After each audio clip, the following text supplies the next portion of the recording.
decades, hospitals and healthcare providers stood on the front lines of patient care, while increasingly complex reimbursement systems determined whether they would ever be fully compensated for the care they delivered. Denied claims, delayed payments, complicated regulations, billions of dollars at stake. Then, in 1989, a new mission began. Founded by Joy Stephenson Laws and built upon decades of experience inside government and the insurance industry, a law firm emerged with a singular purpose: to stand beside those who dedicate their lives to healing others. What began as a focused healthcare reimbursement practice steadily evolved into a nationally recognized healthcare litigation firm. Attorneys, physicians, nurses, clinical specialists, technology professionals, working together as one team. Their battle was never about winning for its own sake. It was about protecting hospitals, supporting healthcare providers, advancing justice, and ensuring that those who care for patients receive the reimbursement they have rightfully earned. From administrative appeals to arbitration to state and federal courts, the mission expanded. The challenges grew, the victories accumulated, driven by trust, built through results, strengthened by innovation. Today, with a national practice and a multidisciplinary team, the firm continues to navigate an ever-changing healthcare landscape. Artificial intelligence, automation, new regulations, new challenges, new opportunities. Yet one purpose remains unchanged: to fight for those who care for others, to solve the problems others cannot, to shape the future of healthcare reimbursement. The story continues, and the next chapter has only just begun.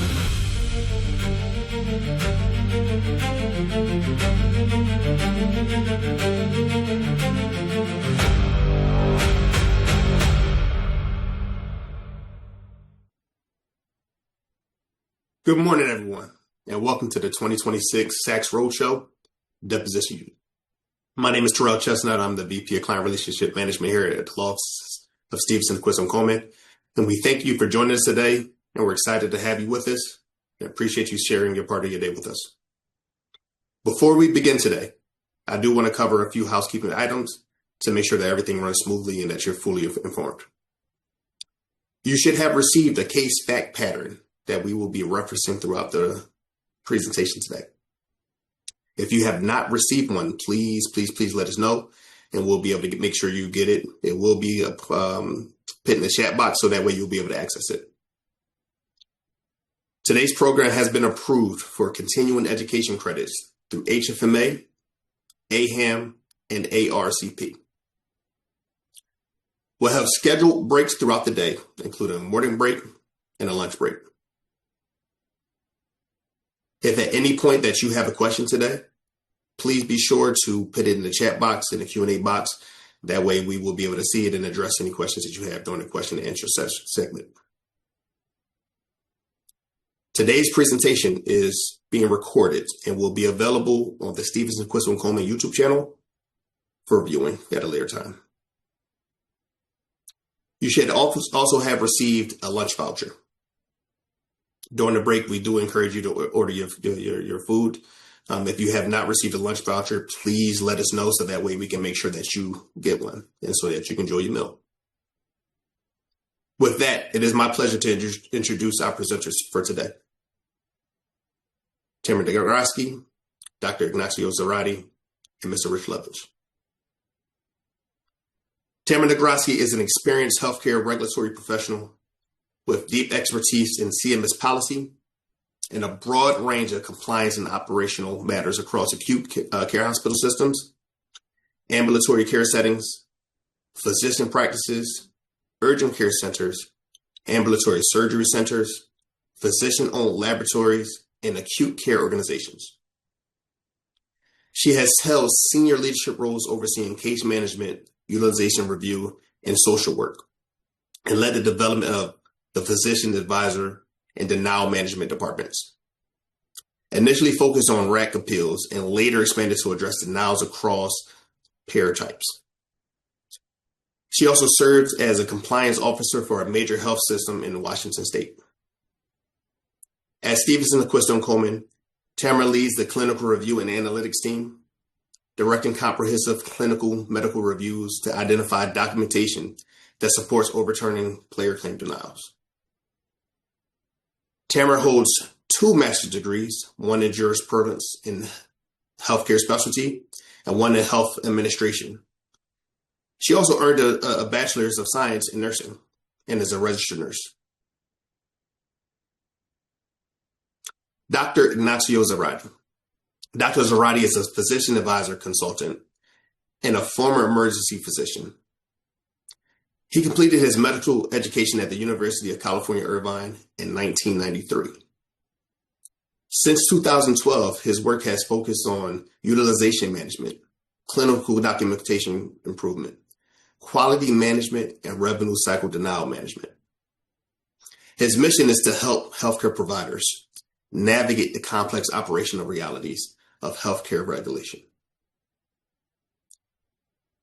And last but not least, Mr. Rich Lovich. Rich is the managing partner of Stephenson, Acquisto Colman, the nation's premier healthcare reimbursement litigation firm, representing providers in more than 34 states. He has more than 42 years of litigation and trial experience and is admitted to practice before the United States Supreme Court, the Ninth Circuit Court of Appeals, and all federal state courts throughout California. For the past 31 consecutive years, Rich has earned Martindale-Hubbell's AV Preeminent Rating, the highest peer rating award for legal ability and ethical standards. He has also received Martindale-Hubbell's Gold Level Client Champion designation, reflecting the highest possible client review scores, a testament to both the respect of his peers and the trust of healthcare providers he represents. Rich has also been recognized as a Southern California super lawyer for the past 15 consecutive years. He serves as National Legal Counsel for the American Association of Healthcare Administration Management, also known as AHAM, and is the recipient of AHAM's 2 prestigious honors: the Bill Sparrow National Recognition Award, in which he received in 2017, and the National President's Award, which he received in 2024. Rich has testified before the United States Commerce Committee on needed changes to the Telephone Consumer Protection Act and the difficulties the laws presented to the healthcare industry. He was selected by Federal Communications Commission Chairman Pai to serve on the Federal Communications Commission Advisory Board to create best practices for voice service providers to protect hospitals from illegal robocalls. Rich collaborated on the American Bar Association book titled Healthcare Law Essentials, authoring the chapter on litigating and arbitrating provider claims, and is certified in teaching trial advocacy by the National Institute for Trial Advocacy at Harvard Law School.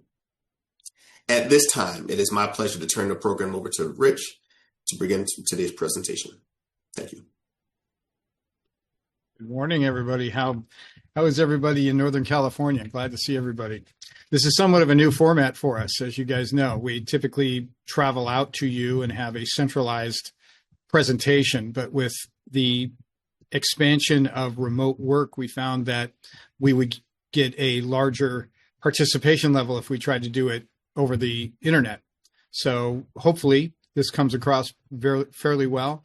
We still miss the face-to-face with everybody, and we're going to try to incorporate some more client meetings at your places so that we make up for that. But we really be interested in your feedback with regard to the format of the program and see whether or not this is something that is helpful to you. I know a lot of you are current clients of SAC, for which we're forever grateful and honored. For those of you that are not, SAC is the premier peer dispute litigation firm in the country. We handle all types of claims. We handle them on a contingency basis. And if you ever have any questions or anything that you'd like, we're always available to you through email or through calls. It's my honor to introduce Dr. Zarate to start off our first part of the program, which will be his presentation with regard to the changes in the inpatient only process. And then we'll move on to Tammy's presentation with regard to the final rule. So I'll turn it over to Dr. Zarate. Good morning, everyone. I hope you're all doing well. Welcome. Let me get set up.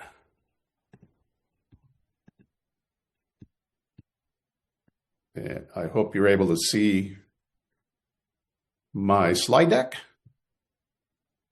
My topic today is on the inpatient-only list phase-out. The slide deck is arranged in such a way that it could be used as a clinical decision guide for future coaching education of physicians and staff.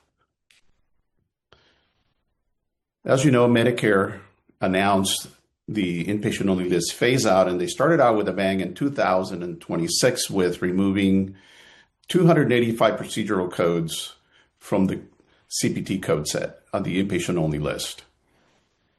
The project is projected to end in 2028. One of the biggest messages that I want to transmit is that let's not land in an outpatient-only mindset.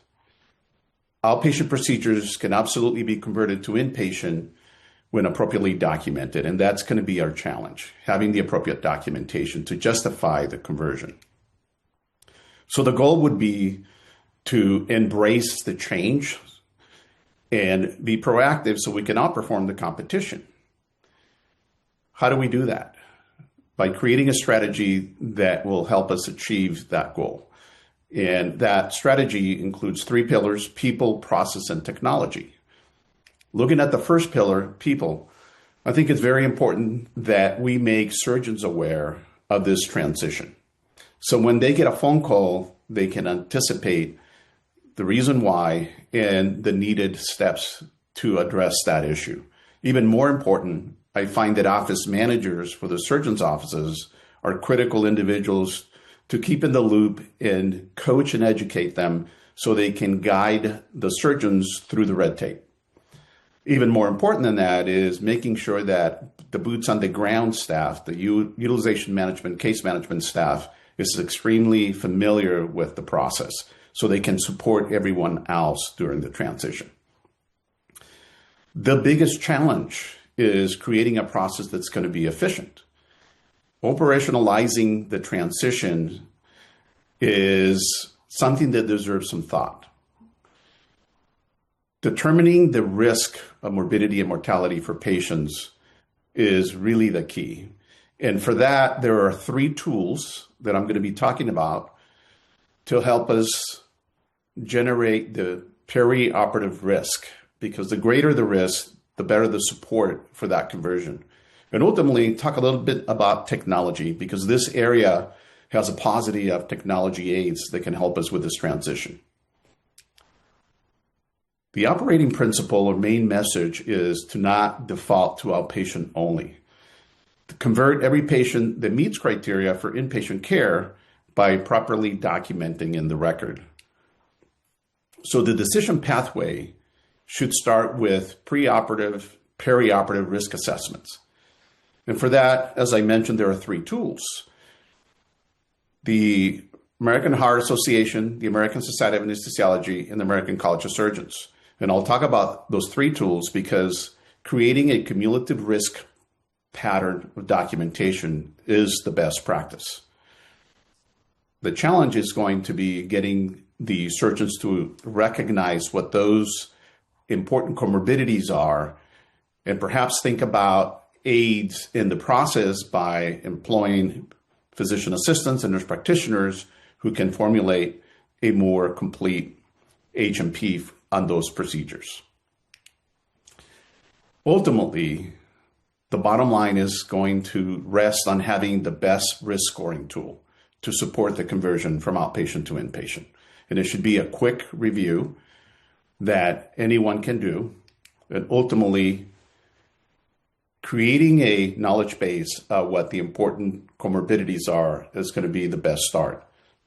The American Heart Association publishes an article that addresses the perioperative risk. They have been doing that for many years. They update it every 8 to 10 years. The last update was in 2024, and they loosely report the risk triggers that could support the conversion. So this particular tool would require a very coordinated effort to put these together in a checklist formulary that everyone could use. The risk factors, if it's a Medicare Advantage, for a risk trigger is those patients that are anticipated to need care for 2 or more midnights. They are more granular in talking about cardiovascular risk for those major risk factors. And as you can see, these are events that are highly acute: unstable coronary syndrome, recent MIs, recent strokes, and decompensated heart failure. Notice that heart failure, to be a major risk, has to have an ejection fraction less than 30. Then we have intermediate risk, a variety of them, most of them in the cardiovascular arena, but they start sprinkling in diabetes and renal disease as secondary conditions. And then minor modifiers, which include age, cardiovascular conditions, and they also sprinkle in lung disease, as well as alcohol abuse and dependence, and the risk for delirium based on age. And I want to take a moment to mention functional capacity because it's a critical piece of information to include in the record. If the patient is unable to climb a flight of stairs, do yard work, or something important like play golf, cycle, or a brisk walk, then that patient has a reduced functional capacity, and that adds risk, important to have in the record. So the American Society of Anesthesiology took all of those loosely bound conditions and they created a classification that is a bit more organized and more manageable and probably a lot easier to educate on. They have 6 different classifications, and this would be the second tool. Classification 1 and 2 usually land that patient in an outpatient setting. Classifications 4, 5, and 6 are often in that area because of classification, because they have significant major risks present, and they are great to support inpatient status. And of course, we have the one in the middle, classification 3. This is where the cumulative documentation of morbidity really plays a significant role and pushes the conversion from an outpatient status procedure to an inpatient. So let's look at these more closely. The classification type 1 really deals with a normal healthy patient. Type 2 deals with patients that have mild systemic disease, for example, diabetes or hypertension that's well controlled. They're not morbidly obese. They smoke and drink lightly, and mild lung disease. Then we get into class 3. This is where being very familiar with the process of adding additional comorbidities can really push the conversion from outpatient to inpatient. These are patients that have diseases that are poorly controlled, diabetes or hypertension as an example, lung disease, or chronic conditions that require significant care like renal failure, end-stage renal disease, more specifically, that requires chronic dialysis. So there are a number of conditions in this arena that really would trigger that conversion from outpatient to inpatient. Class 4 are patients that have a constant threat to life, such as shock or sepsis, respiratory failure, recent significant events like an MI or a stroke that was less than 3 months old that would trigger an inpatient hospitalization. Notice that severely reduced ejection fraction in heart failure makes the cut here if it's less than 30. Then we have classes 5 and 6 that refer to a moribund patient, somebody that has had a ruptured aneurysm or a large intracranial hemorrhage, for example, or type 6, which need to go to the operating room for organ harvesting. So those are the 6 different classifications. As you can see, they're very well organized. They still need a certain amount of expertise to assign the comorbidities and determine what stage or classification you're dealing with as far as the patient is concerned. Important modifier that we typically don't think of adding is making it clear that the patient needs emergent intervention, because that adds risk of morbidity and mortality. If they're coming in through the ED and going to the OR, they qualify, or if it's a direct admit that needs to go to the operating room, that needs to be added on the record because it adds value. So integrating the American Society of Anesthesiology classification with the documentation, it's a very good start in creating a strategy that would support the conversion from outpatient to inpatient. And of course, I'm having it well documented in the record. It is important to facilitate the documentation for the physicians by giving them a template This is an example that you can modify any way you want, but the idea is to identify the patient that has a variety of comorbidities and to make the statement that their perioperative and postoperative needs are not appropriate for outpatient management, they're more appropriate for inpatient management, and then identify the conditions that need the specific care. And that would be a very good template to support a conversion. I think it's important to bring in that kind of documentation into the entire record, so making the surgeons aware of the importance of the ASA classification would be a great start, because it helps us determine risk and make a comment regarding expected post-op or postoperative needs or services. Ultimately, having ancillary staff to check the documentation, that the record has everything that it requires. A lot of the information lives in a surgeon's office. If it doesn't make it into the hospital record and there's a denial when we release the medical records, we're going to be missing certain information that could be critical to overturning a denial. So having the ancillary staff support to make sure that everything that needs to be in the record is super important. And having the ability to escalate cases that are borderline and cases that need to be reviewed is also important. So this is a good safety check to make sure that everything is in the record. Critical pitfalls include converting a patient to inpatient status without risk drivers, or converting the patient because of billing reasons. Worse, converting a patient with clinically invalid comorbidities can really land us in a world of hurt. So the best practice is to decide prospectively and to document clearly in the record why a patient needs to be converted from outpatient to inpatient. I'm leaving the third tool because I need to exit my presentation.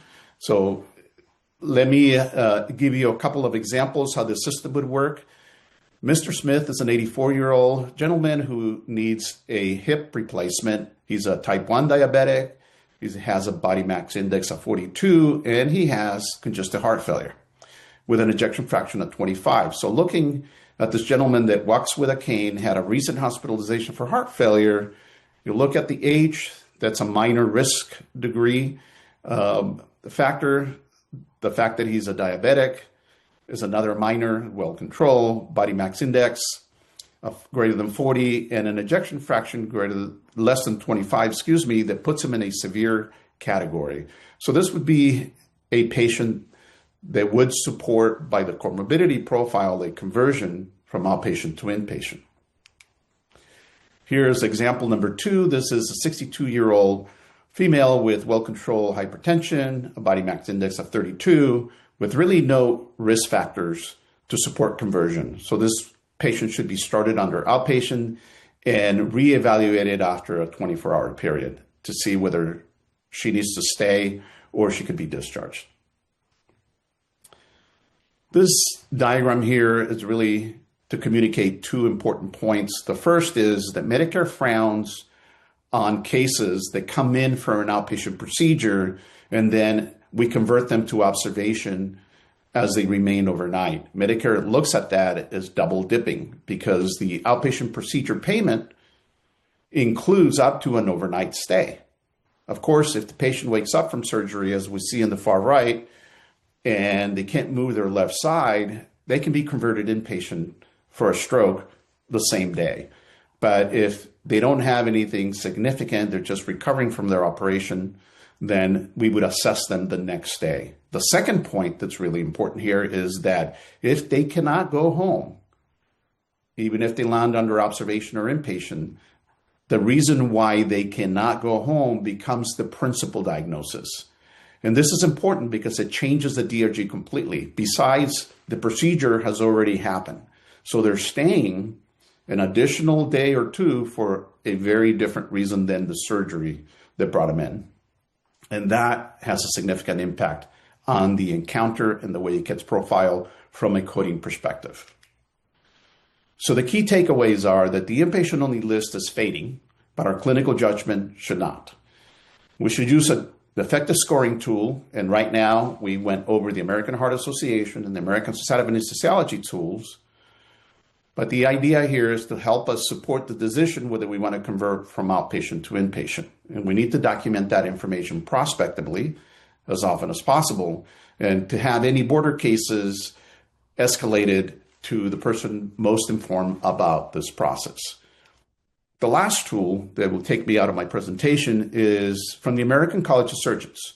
It's a risk calculator that took 9 years in the making. They started it in approximately 2004. They finished in 2013 with the development of this calculator. They had relationships with 393 hospitals, and they went over 1,500 different procedure codes, and they vetted the calculator with 1.4 million cases. And after they finished that, they ran through another 3 million cases. So from 2014 to 2024, there were another 12.5 million cases that were ran through this calculator. So this is a very robust calculator, and this is a good option as an electronic tool, technology tool for facilities. And this is an option that you could use tomorrow morning in your office. So this is what it looks like. When you get into the risk calculator, I'm going to exit and stop sharing for a moment. I am going to bring in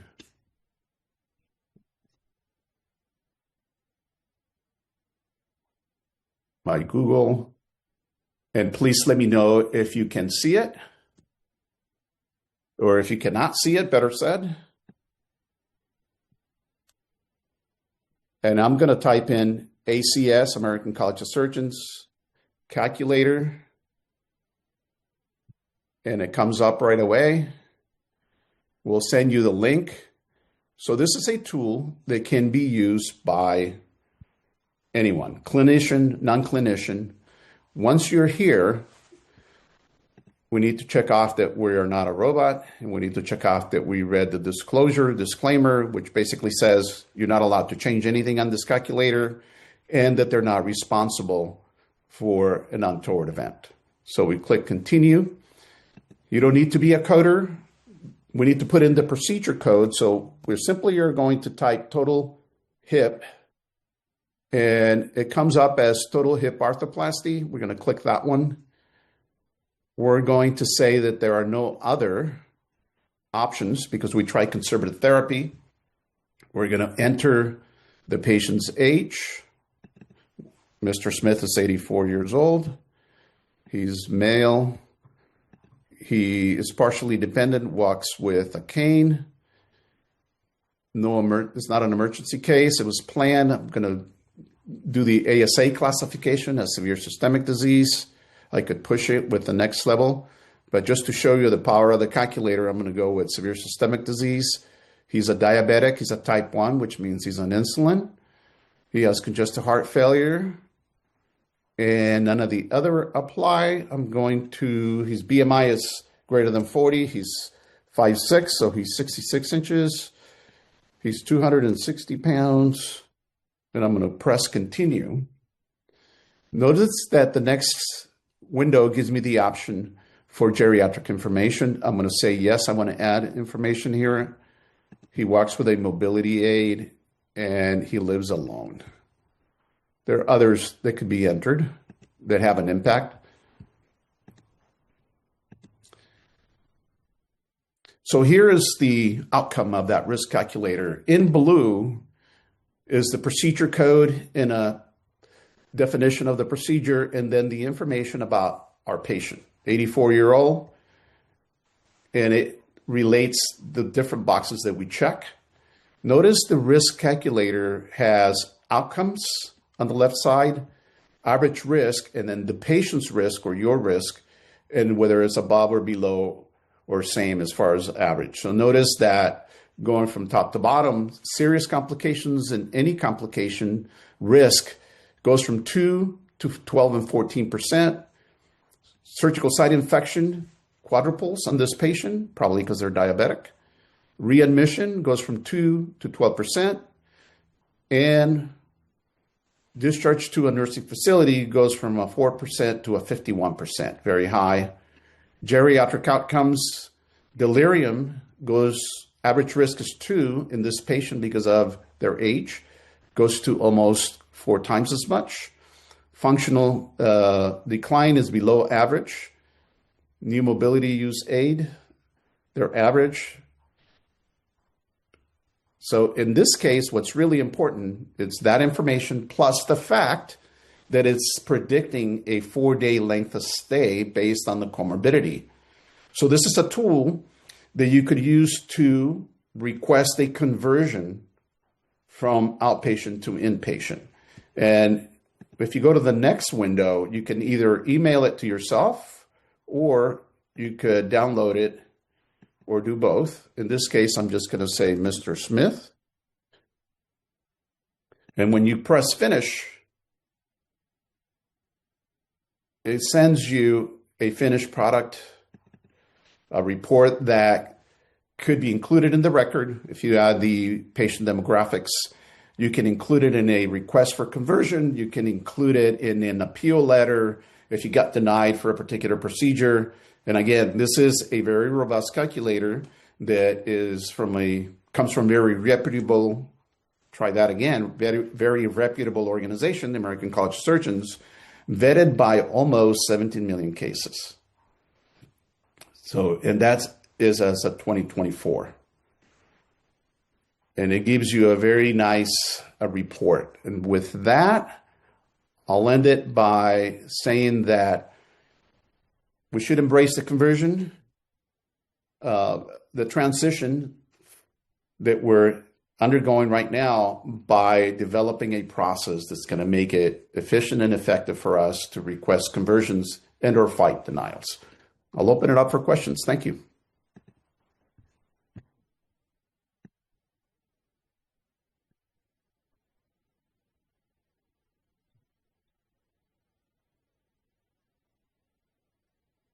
Yeah, I don't see any questions in the chat, Doc, but thanks again for a great presentation. Folks, if you have questions, just go ahead and put them in the chat, or you can reach us through email, and we'll get the questions to Dr. Zarate. And we appreciate it. Thanks, Doc. My pleasure. And now I'd like to have Tammy Nagrodsky come on and do her presentation on the final rule, the development of the final rule. Thanks, Tammy. All right. Thank you. Thank you, Rich. Thank you, Dr. Zarate. Hello, everyone. Hope you're having a good morning. We really appreciate you spending your time with us today. I'm going to go over 3 different final rules. Actually, 1 final rule, 2 proposed rules, and then just a recap on a rule that is in play that's taken several years to implement and what's about to be implemented in 2027. So just a minute, let me share my screen.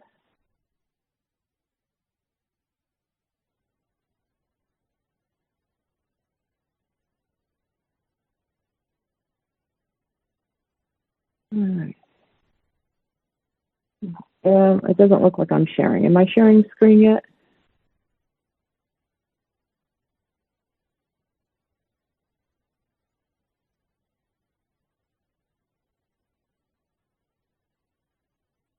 It does not look like it is.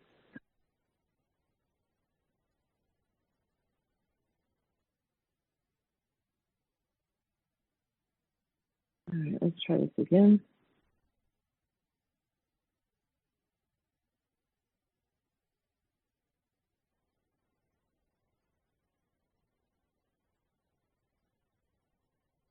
Rich, can you tell me if I'm sharing my screen?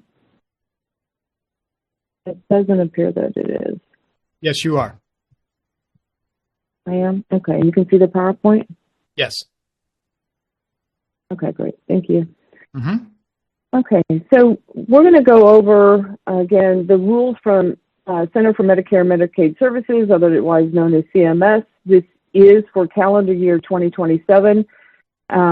Several of these rules, or one of the rules, of course, goes into effect October 1 of 2026.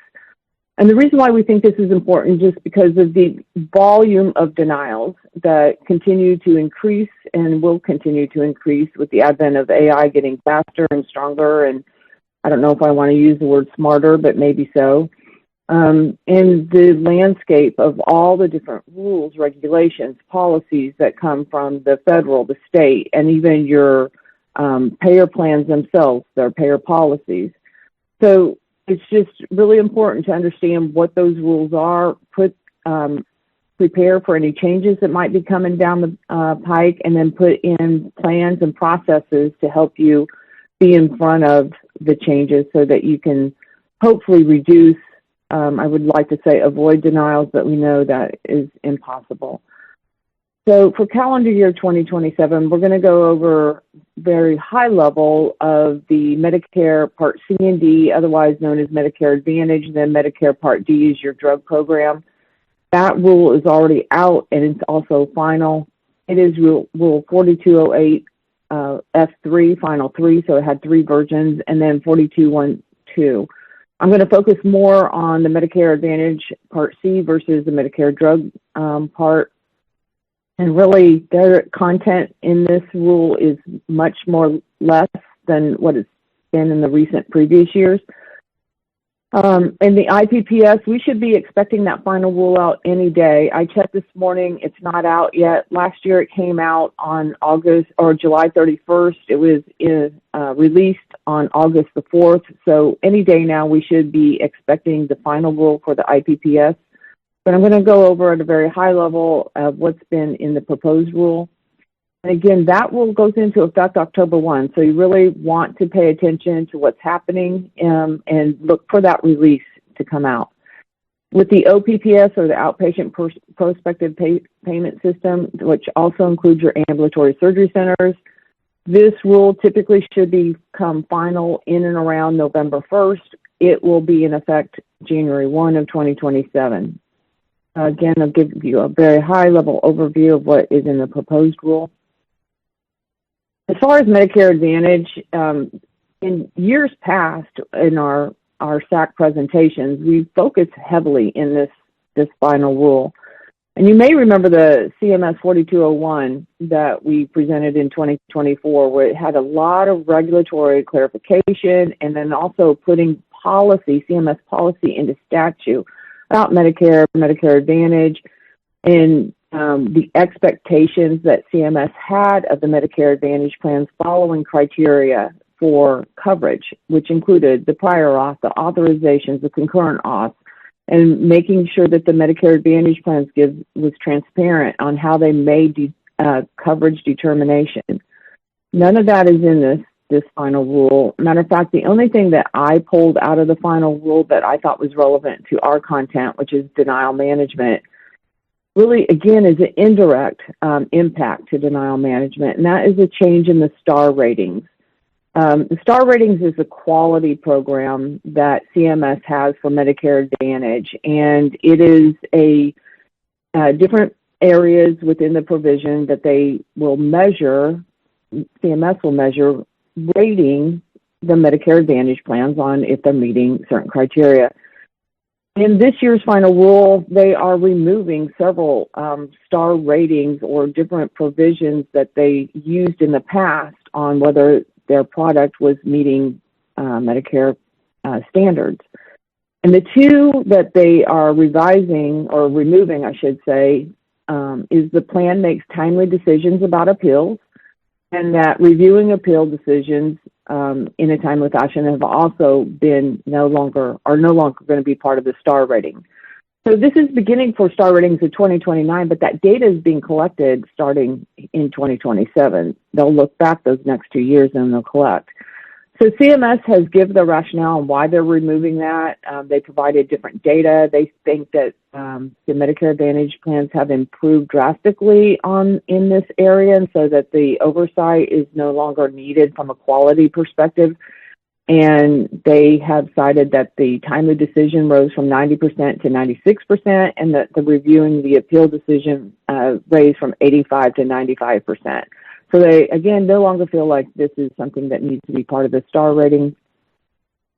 On our website, you can go and see a more detailed review of this particular topic from OPPS, and then also from the OPPS, I have provided, just a more broad overview of what is in that rule, and it would not be particularly related to denial management, but you can certainly go to our website and pull that for yourself and get that full summary. And then for the OPPS in the inpatient-only perspective, again, we announced this last year when we provided our presentation. CMS said that they were going to start removing the inpatient-only procedures over the next 3 years. This year, they're removing 637. And with Dr. Zarati's presentation and providing all that content as well as that tool, this is now the time to put those ideas and those thoughts into operations, simply because of the risk of maybe not getting paid for your procedures. Now, what you heard Dr. Zarati say, and I want to reinforce that here, just because the procedure is no longer on the inpatient-only list does not mean that you cannot bill as inpatient if the patient qualifies under different clinical criteria. So whether it's the past medical history, surgical history, the comorbidities that make that patient a high risk and does need to be in an inpatient setting to provide that procedure, you definitely want to make sure your documentation supports that. But not only your documentation, and this is what we see from our clinical team at SAC when we're reviewing denials related to procedures and whether they're considered outpatient or inpatient. And it starts with your status order. Your status order, at least in my opinion, is your inpatient, your order by your providing physician, whether they're going to be inpatient or they're going to be outpatient. Sometimes some of you use outpatient in a bed. That means they're going to remain in an outpatient status, but they're going to be occupying a bed overnight mostly for recovery services. What we see in your denial space has to do with that status order not truly being understood or being applied correctly. And let me give you an example. Sometimes you have an inpatient procedure or you got it off for an inpatient, and then the physician may write an order, observe the patient overnight, or uses the word observation.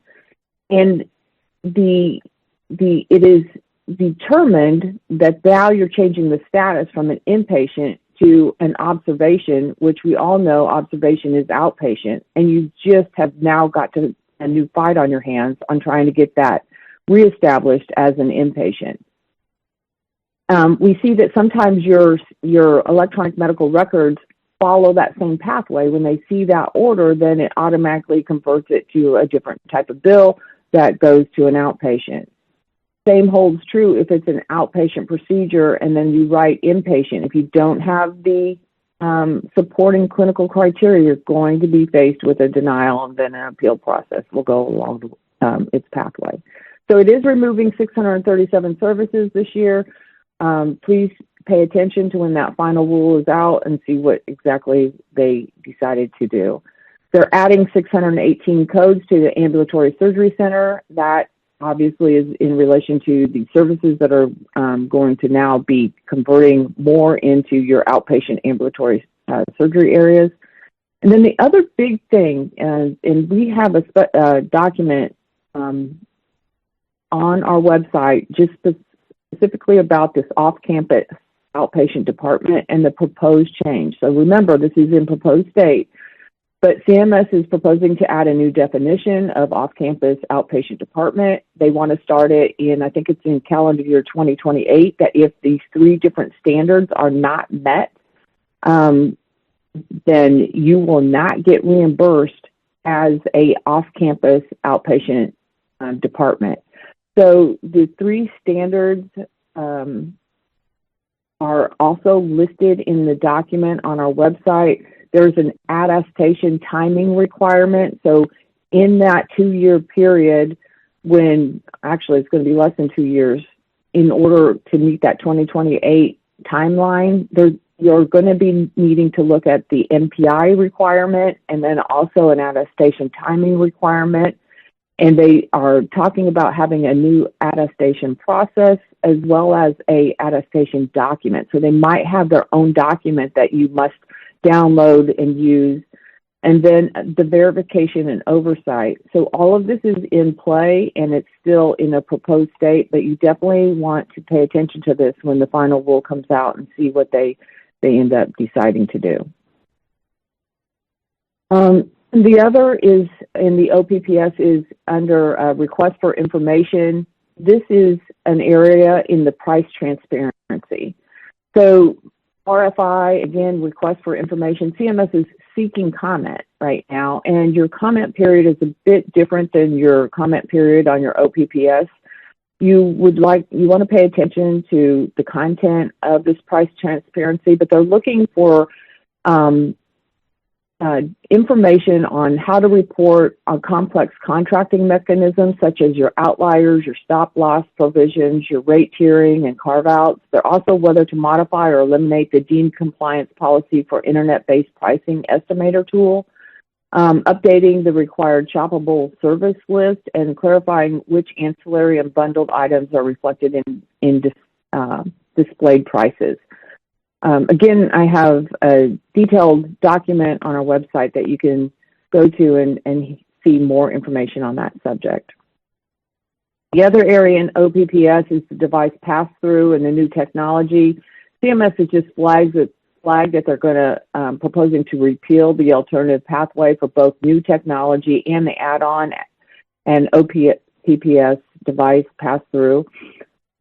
So again, just pay attention if they do finalize any changes in the device pass-through and the new technology. I noticed that they are addressing this in IPPS as well, so this is definitely something that's on the radar and it's worth following.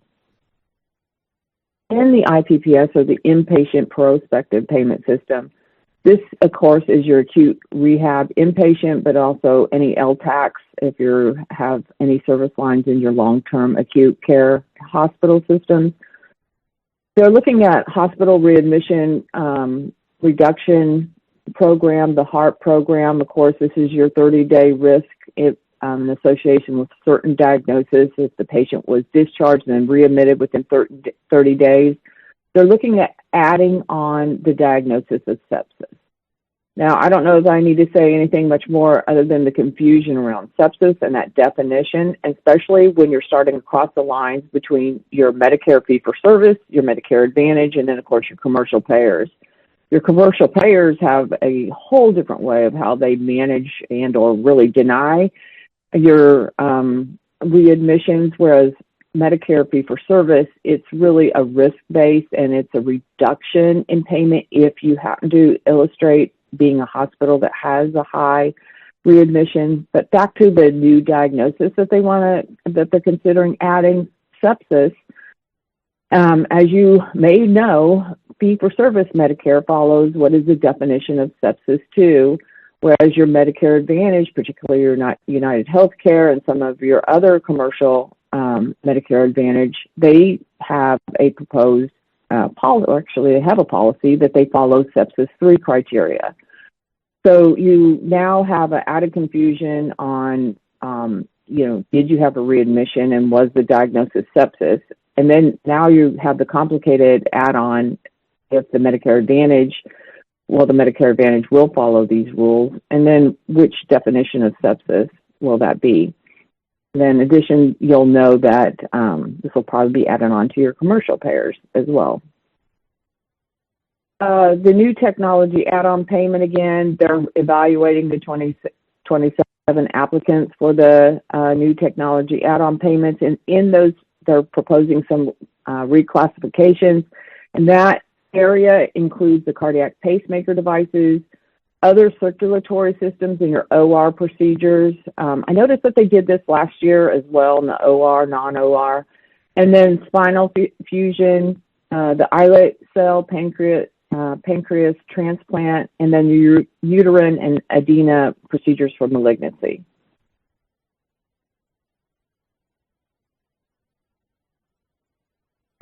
There are also considered some payment adjustments. There's a proposed update for revisions and payment adjustments for certain types of immunotherapy cases, as well as, again, proposed reclassifications for changes in your CAR T cells and your non-CAR T cells.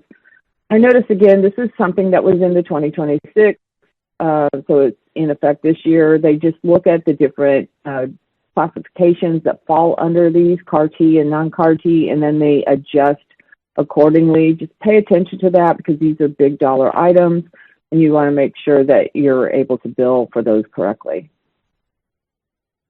Teams is a new concept. It started last year, actually went into effect this year. We talked about it last year in our SAC presentations. This is a 5-year model where CMS is estimating it's going to save the Medicare trust funds millions of dollars if it's fully implemented. There is a Teams website that CMS has posted, and it is in play. In that Teams website, it gives you much detail about the 3 different categories within Teams that your hospital fall in, and how that reimbursement may take place for certain types of procedures.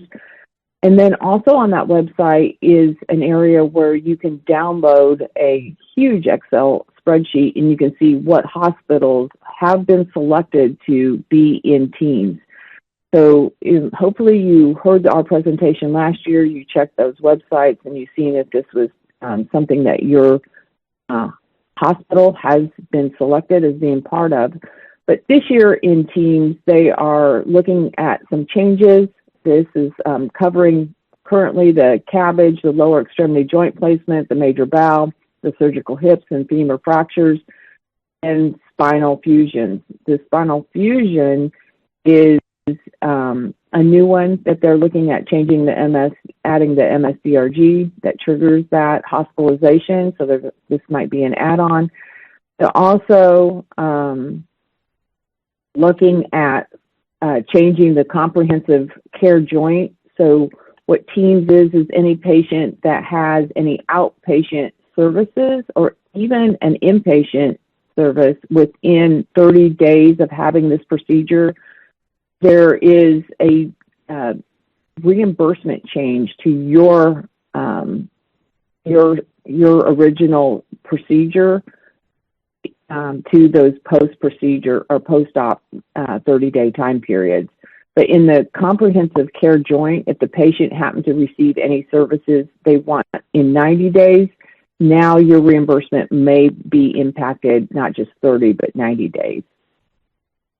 The other thing in Teams, they want to expand it not just to the U.S. 50 states, but also to some of the U.S. territories. Don't know that necessarily applies to anybody here on our call today, but just to let you know those proposed changes. Lastly, I just want to remind you about the CMS 0057. This rule, again, is several years to be implemented. It came out in 2025. Some rules already are in effect this year from the CMS 0057. This has to do with prior authorization, and it's a requirement from the government, and it's particularly to the Medicare Advantage and the commercial payers, certain commercial payers, if they have a Medicare, a federal and or a state payment program. But it has to do with applications, or they call them APIs, and there's these 3 primary different APIs, and then what must be part of the API. So the patient access API is making sure that a patient has access to this application that is involved with their healthcare coverage on any type of prior auth, so they can see, was a prior auth sent? What is the status of the prior auth? How long is the prior auth good for, and what services is it good for? Then another type of application is the provider access API. So this allows providers to share patient data with in-network providers in which the treatment of care is being shared. So, for example, maybe some of your complex cardiac or your pulmonary or any system for that matter, where it is more than one physician that is involved in treating that patient. This provider access API is supposed to be able to be accessed by those participating providers of the same network, again, of any type of authorization that is in play, what has been authorized, how long is it good for, and so that you, the provider, know what is exactly being covered and if you might need to request additional prior authorization. And then the payer-to-payer, this is another application where, let's say, the patient is moving from one commercial plan to another commercial plan, and there's continuity care that is involved in this. So the payer-to-payer is supposed to be implemented by January 1 of 2027, where you can go in and you can see what was already authorized, what might be continually be authorized during the dates of service into the new commercial plan, and what that status is, how long that authorization is good for. So the prior authorizations must maintain at least 3 parts: identifying whether an item or service requires a prior auth, where the payer-specific document, what those specific documentation requirements are, and exchanging prior authorization requests and responses. So this payer-specific documentation is a big deal because, of course, we all see where, you've checked the payer website and or their policies, and you've determined that no auth is required. You go ahead and you do the procedure, and next thing you know, you have a denial for no authorization. So these APIs or these applications are supposed to make the payer be responsible for exactly what does require an authorization and what specific documentation must be approved. Another example that we see in your denials is, you received an authorization for a particular procedure, but maybe it was a CPT or HCPCS code that now is suddenly just minorly changed. It's in the same classification, but the physician might have had to do a different approach in the procedure, or when they're in the procedure, something else might have been identified and added to, and then you get denials on that.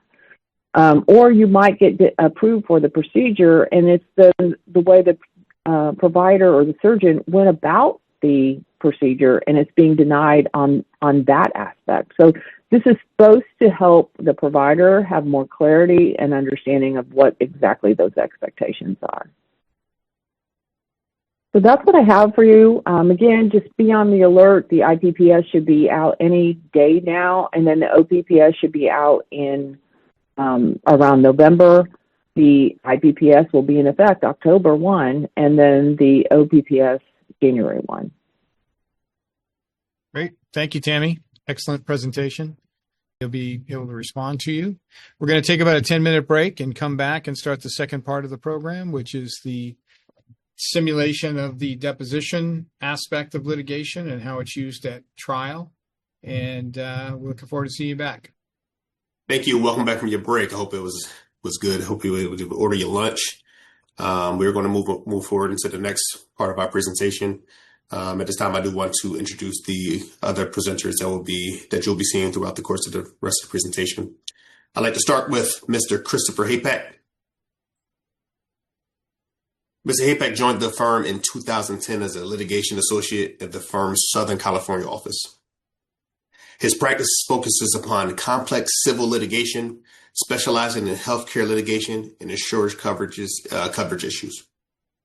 He represents major California healthcare providers in state and federal actions, mediations, and arbitrations against healthcare loans. His healthcare plans, insurance companies, and government entities. Litigated issues typically involve interpretation of California's Knox-Keene Act, the Federal Employee Retirement Income and Securities Act, also known as ERISA, the Federal Emergency Medical Treatment Act and Labor Act, EMTALA, as well as general contract and other business disputes. Mr. Hapak was named a Southern California Super Lawyer Rising Star in 2016, 2017, 2018, and 2019. A Southern California Super Lawyer in 2022, 2023, and 2024. Mr. David Maston. Mr. Maston is senior partner with Stephenson, Acquisto Colman. His practice is focusing on representing major California acute care providers in state and in federal civil actions, arbitrations, mediations, settlement negotiations, and other reimbursement disputes between health plans and healthcare providers. Mr. Massey has over 35 years of civil litigation experience and was previously division managing attorney for a major national insurance company. He has been a member of the California State Bar since 1991 and is admitted to practice before each federal district court, California, including the Ninth Circuit Court of Appeals, as well as the State Bar for Washington State and in Illinois. He obtained a bachelor's degree from UCLA in 1986, a Juris Doctor degree from Loyola Law School in 1989, and a master's degree in theology from Fuller Theological Seminary in 1991. Marcus Morrow. Marcus Morrow is the lead partner at Stephenson, Acquisto Colman's Chicago office, who represents hospitals and healthcare providers in complex litigation arbitration and appellate matters nationwide, with a practice focused on healthcare reimbursement, managed care, ERISA, and insurance disputes. He has successfully recovered hundreds of millions of dollars for healthcare providers and is recognized for his leadership in healthcare, law through national speaking engagements, industry publications, and service with the American Association of Healthcare Administration Management, also known as AHAM. Currently licensed in 24 state jurisdictions and multiple federal courts, Mr. Morrow offers client-broad nationwide litigation capabilities with navigating complex multi-state healthcare disputes. Alex DeRana Limich. Mr. DeRana Limich joined the firm in 2023 as an associate in his Southern California office, but is also admitted in the District of Columbia, Maryland, Oregon, and Washington.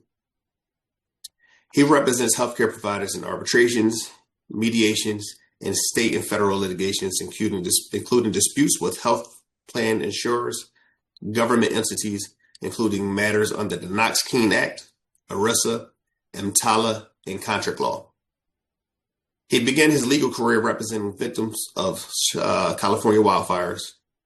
Before joining the firm, he represented plaintiffs in education, personal injuries, and contract matters, as well as represented public entities in civil litigation. Melissa Bright. Ms. Bright joined the firm in 2025 as an associate supporting the firm expanding Nevada healthcare practice. She represents healthcare providers in arbitrations, mediations, state and federal court litigations involving disputes with health plans, insurance companies, and government payers. Before joining the Law Offices of Stephenson, Acquisto, and Colman, Ms. Bright practiced in a variety of areas, including intellectual property, personal injury, construction defect, and employment law. She has also served on the board of several nonprofit organizations, including Red Rock Search and Rescue and the Las Vegas Defense Lawyers. Tracy Adair. Tracy holds an MBA in Business and Healthcare Management and Clinical Social Work. She is a seasoned healthcare professional with over 30 years of experience in revenue cycle management and operational improvement. With a specialty in payer hierarchy and navigation and denial recovery, she has partnered with hospitals and professional fee organizations across 12 states to enhance financial performance and drive measurable results through payer collaboration and strategic denial management. Hannah Bonnell. Hannah joined the firm in 2024 as a pre-litigation claims analyst. Prior to joining SAC, she spent 17 years working in healthcare on the provider side. Throughout her career, Hannah specialized in patient access and obtaining prior authorizations for surgical procedures and hospital admissions, navigating complex insurance requirements. More recently, Hannah also became a certified professional coder, CPC, and a certified professional biller. And last but not least, Ms. Tammy Seekins. Tammy Seekins joined the firm in 2022 as an associate for the firm's expanding Arizona clients. Prior to joining the firm, Ms. Seekins practiced creditors' rights law representing major financial institutions. Additionally, her practice included community association law, breach of contract, and employment law. While in law school, Ms. Seekins was a member of Law Review, argued for moot court, and was a captain of the mock trial team. In addition, in 2017, Ms. Seekins was the only law student in Arizona selected to be an intern with the Arizona Supreme Court Justice. At this time, I'd like to turn it over to Mr. Christopher Hapak, and he'll be guiding you through the rest of the presentation. Good morning, everyone, and thank you, Terrell. As Terrell noted, our next portion of today's session is going to be the deposition demonstration, and we're also going to see how depositions are used at final hearing, whether that be in arbitration or at trial. Now, before we get into the actual deposition, what we're going to see is the first video is going to essentially show what a deposition prep session looks like. And to many of you out there, you may have heard the word deposition. Maybe you've had a deposition taken before, maybe you haven't. But ultimately, what a deposition prep session would be is it's the attorneys at SAC who are taking the time to make sure that our deponent, our witness, is fully prepared for the deposition, the fact pattern, the claims at issue, the contracts at issue, the theories of the case. And we also make sure that the witness is prepared and comfortable with the process of the deposition. And Rich Lovich, that'll be our first video. He'll really show how that all comes together. But before we get into all that, we do want to kind of take a moment and give everybody a big picture view on sort of the litigation process and how we do it here at SAC. You all may see suit approvals that come through to your office, whether it be for arbitration or maybe mediation or maybe a civil filing. And our approach at SAC is really to take a tailored approach for the needs of all of our clients. We have some clients who put a premium on trying to resolve the case very quickly, efficiently, and bring the money in the door. We understand everybody's very, very busy, and we want to be respectful of everybody's time and energy and all of that. We also have some clients that really have a focus on holding every payer's feet to the fire. And if they owe, essentially get every nickel that's owed plus interest. We have those clients as well, and we're more than happy to take those cases to arbitration or trial or what have you. We also do some large mediations where we try to fold together several different cases into a single mediation, maybe called a global mediation, because we understand a lot of these issues arise time and time again, and we want to get in front of it, and we want to focus on efficient resolutions. But like we said, there's always circumstances in which there's a payer who is just being obstinate, is refusing to pay, and we're more than willing to bring them to court, hail them to arbitration, and fight and put on our case in front of an arbitrator or a judge or a jury. And so that's what we're going to see today. We're going to see a case that's in the discovery process. Now it's going to be in depositions. And so let me give everybody a little rundown of the fact pattern you're going to be seeing here today. So the seminar is going to be focused at first on depositions, and then we're going to see the final hearing, the way it all weaves and comes together. But here's the fact pattern that we're going to be looking back at today, or the general background of the case.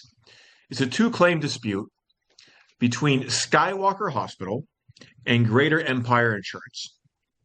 Now, this is a hypothetical dispute, but I can say this is a very common dispute that we have with health plans. It's reflective of the type of cases we often use. And I think this is actually modeled very closely to a case that we did have, and we ultimately prevailed on.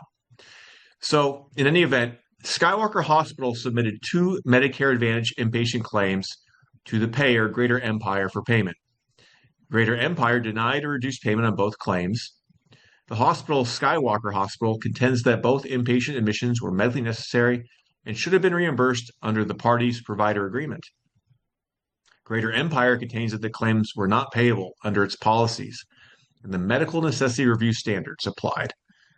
The purpose of the fact pattern is not to decide who's right Instead, it's to provide some background needed to understand the depositions that you'll be seeing during the seminar.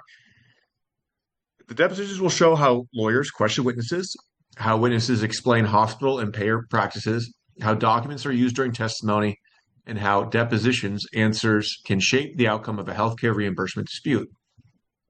So the first claim we're going to be looking at here today is a readmission dispute for a patient Lambie.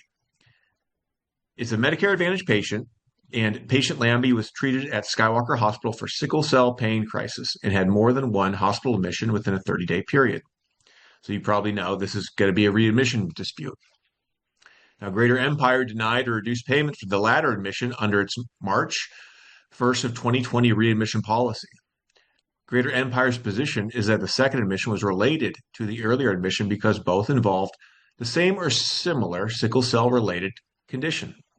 Greater Empire also contends that its readmission policy was part of the provider agreement and therefore applied to the Skywalker claim, to the Lambie claim from Skywalker Hospital. The hospital disagrees.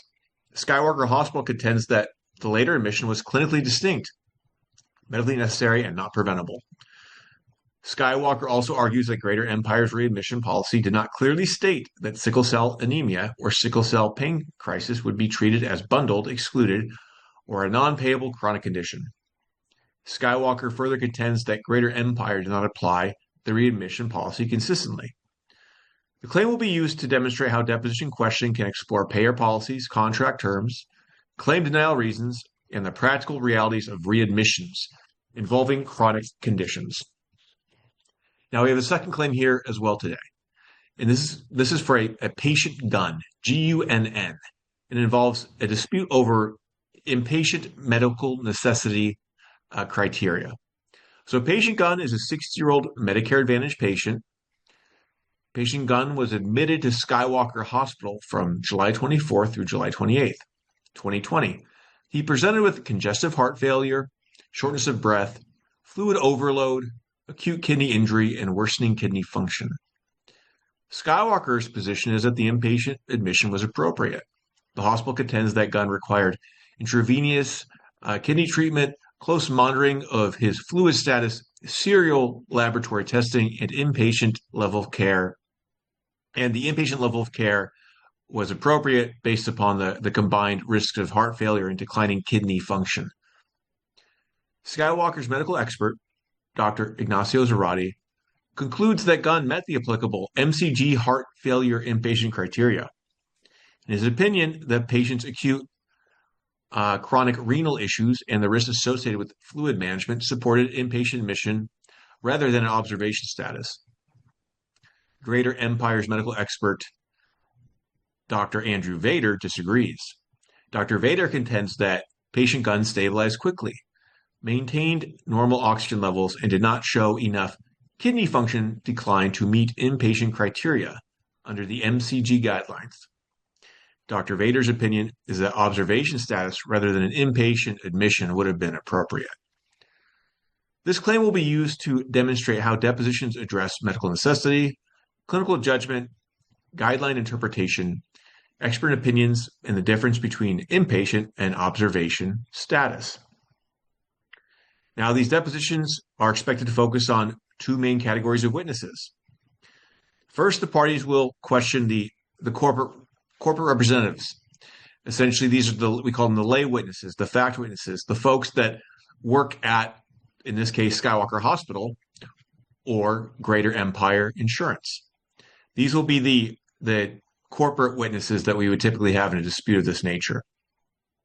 They'll testify generally about how the claims are processed, what policies were used, how the provider agreement was interpreted, what documents support the denial reasons, and whether the insurer's policies were applied consistently.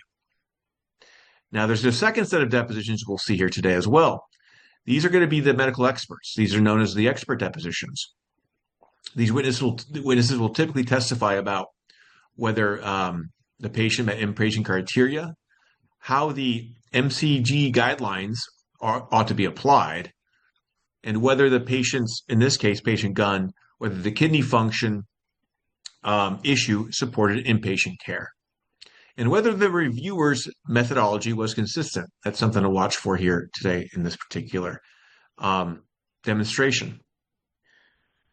So the first video we're going to see here is going to be what's known as the witness prep video. This is a deposition prep session with our very own Rich Levitch, our managing partner. He's going to be playing the role of the attorney who is prepping our witness.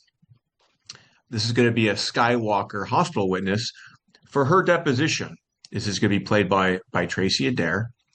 And we should note that typically we do a number of different deposition prep sessions with our witnesses. Now, we do have some clients that go to deposition and arbitration quite often, and some of these clients may not require several sessions. But to the extent that they want several sessions, we're always here, and we always want to ensure that our witnesses are fully prepped for the deposition or the arbitration or trial.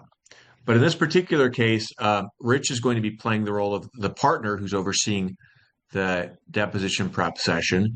We're assuming, or we're in this particular case, a associate has already prepped our witness, Ms. Adair, for more of the nuts and bolts of the claims in the case at hand.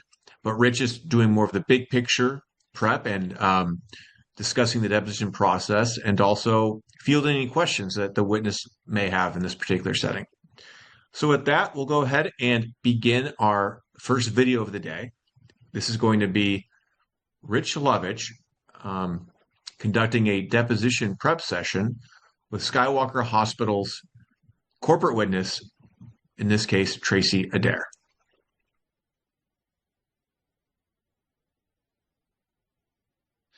Good morning, Tracy. How are you?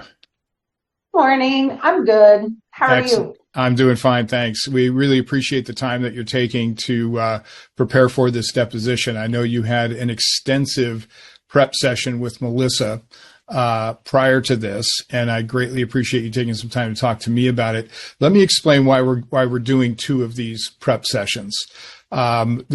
At SAC, we handle arbitrations on a team basis. So we have a partner and we have an associate that handles the arbitrations.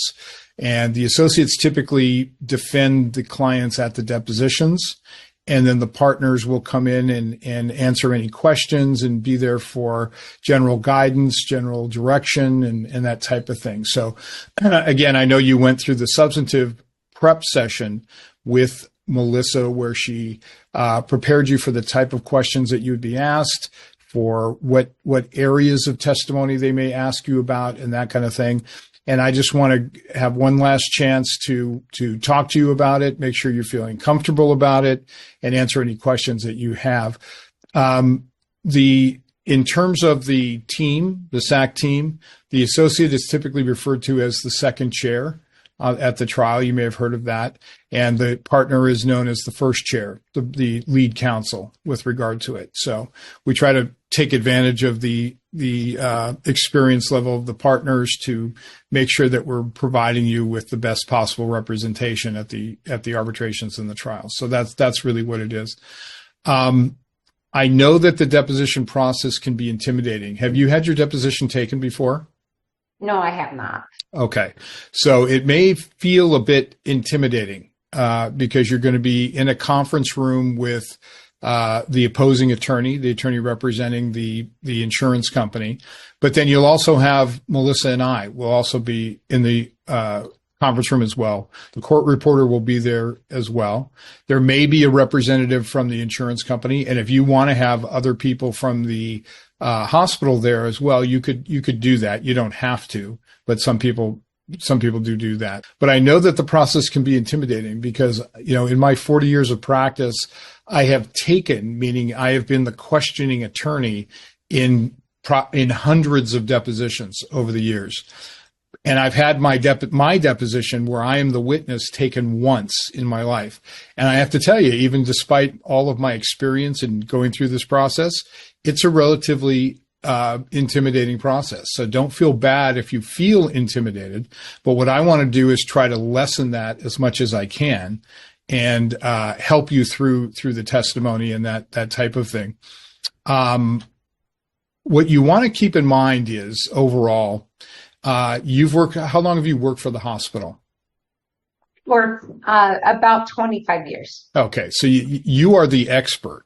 You're not technically an expert in this case, but with regard to the testimony that you're going to be giving, you are the expert. You know more about this area than any of the attorneys that are going to be asking you questions. You know more about the area than the arbitrator or the judge is going to know about this area as well. So keep that in mind, that when you're asked questions in the deposition, that you know significantly more about this area than the attorney asking the question. Now, that can present a problem, though, also. A couple of them. One is many of the attorneys out there don't specialize in healthcare finance or healthcare payer dispute law as SAC does. So we do this every day, as you know. The other side can retain attorneys that don't do this every day, and it's not a particularly familiar area for them. So they're competent attorneys, but they don't often know all of the language that is used in healthcare finance. They're not familiar with the actual processes that the hospitals go through in terms of the claim submission process, the claim denial process, the appeal process, that type of thing. So they'll ask you questions where you're going to immediately say, that doesn't make any sense. That question that you're asking me doesn't make any sense because of X, Y, and Z. So it's kind of a tricky thing that you have to navigate, in that you don't want to answer a question where the answer is going to be misunderstood because the question was bad. But on the other hand, you don't necessarily want to educate the attorney in terms of making a better question. So the best thing to do, and this follows in just about any deposition, regardless of the subject of it, would be just answer the question that you're asked.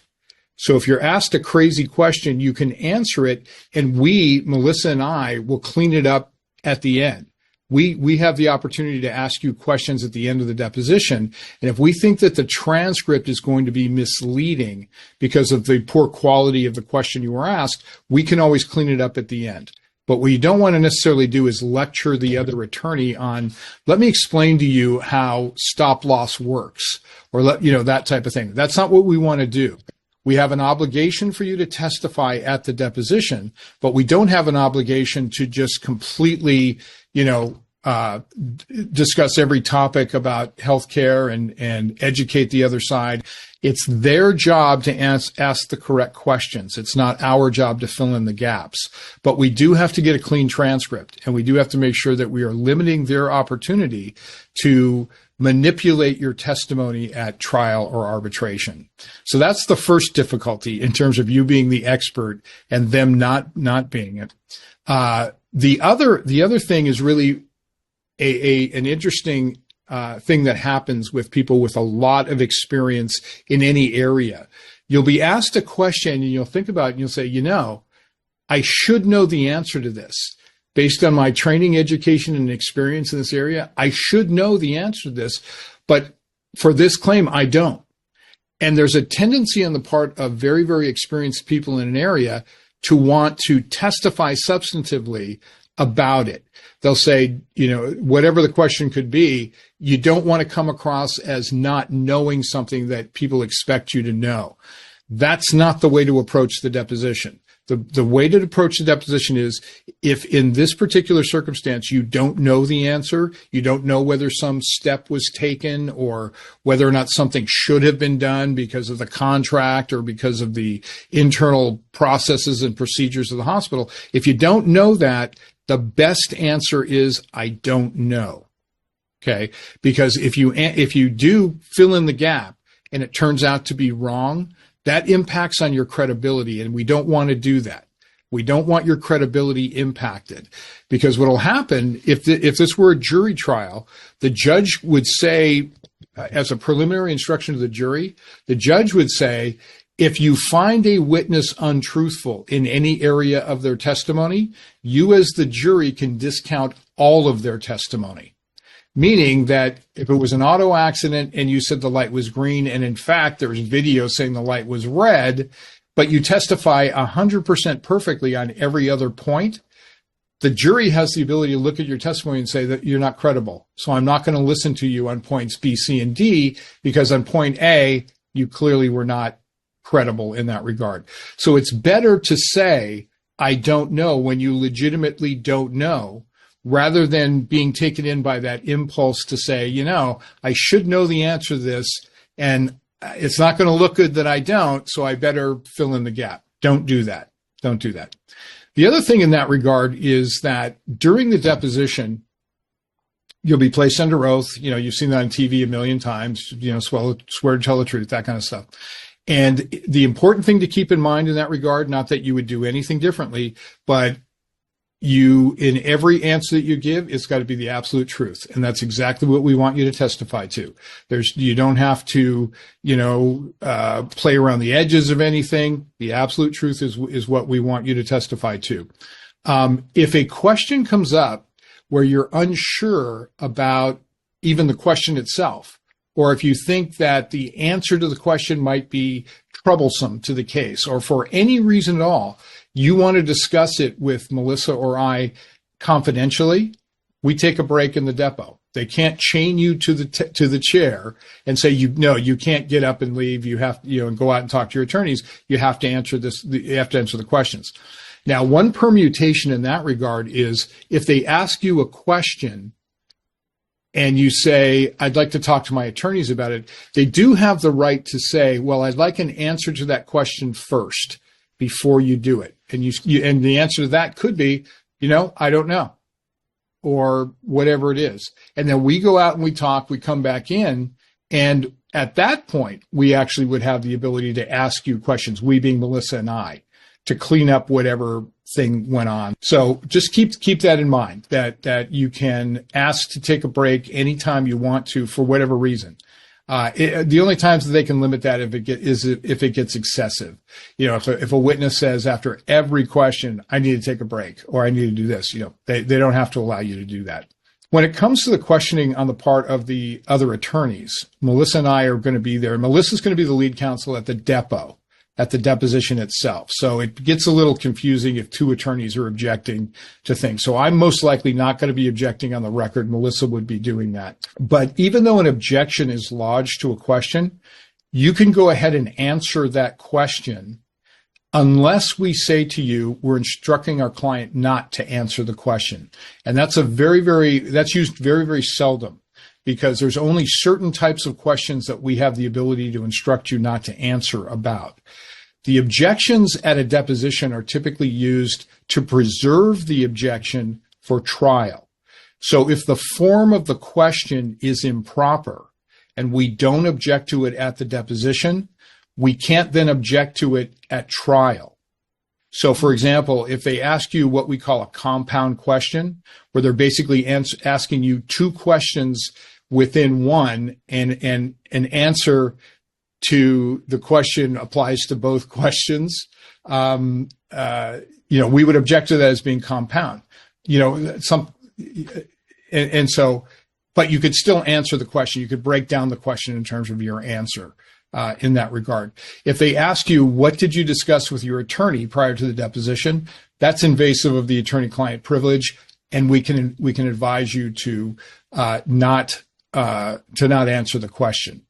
Now the usual process when you're instructed not to answer the question is the other attorney will say to you, your attorney has instructed you not to answer the question. Are you going to follow their advice in not answering the question? And hopefully you will say, yes, I am. I am not going to do that. Some attorneys on the other side asking the questions may try to intimidate you and say something like, well, if they're wrong, you could be sanctioned by the court, which is a tremendous over-exaggeration of what could potentially happen. But we would prefer that you obviously follow our advice and not answer the question. And again, we only tell you that when it involves a privilege, such as attorney-client privilege or other privileges that might apply, because that's our only ability to instruct you in that regard. Our other objections are to preserve it for the record, and you can go ahead and answer the question even though it's been objected to. unless it's so crazy cuckoo question. And believe me, I've seen those many times where we say, counsel, that question is completely unintelligible and my client's not able to answer that question. They'll then go to you and say, are you able to answer the question? And you can take the cue from us. Unless you are, unless you see the logic in the question that we are missing, but we would prefer to just say, if you could restate the question, something like that, that would be great. Let's see, what they may not. Yeah, go ahead. Uh-huh.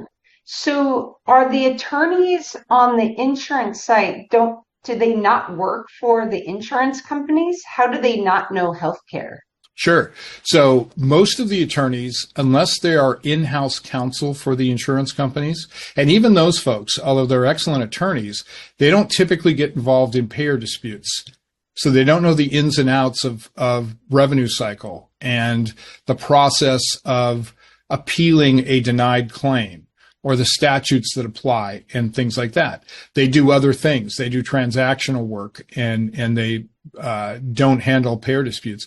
The private attorneys, the ones that are not in-house counsel for the insurance companies, are private firms. And again, there are very, very few private firms that specialize in the area that SAC specializes in.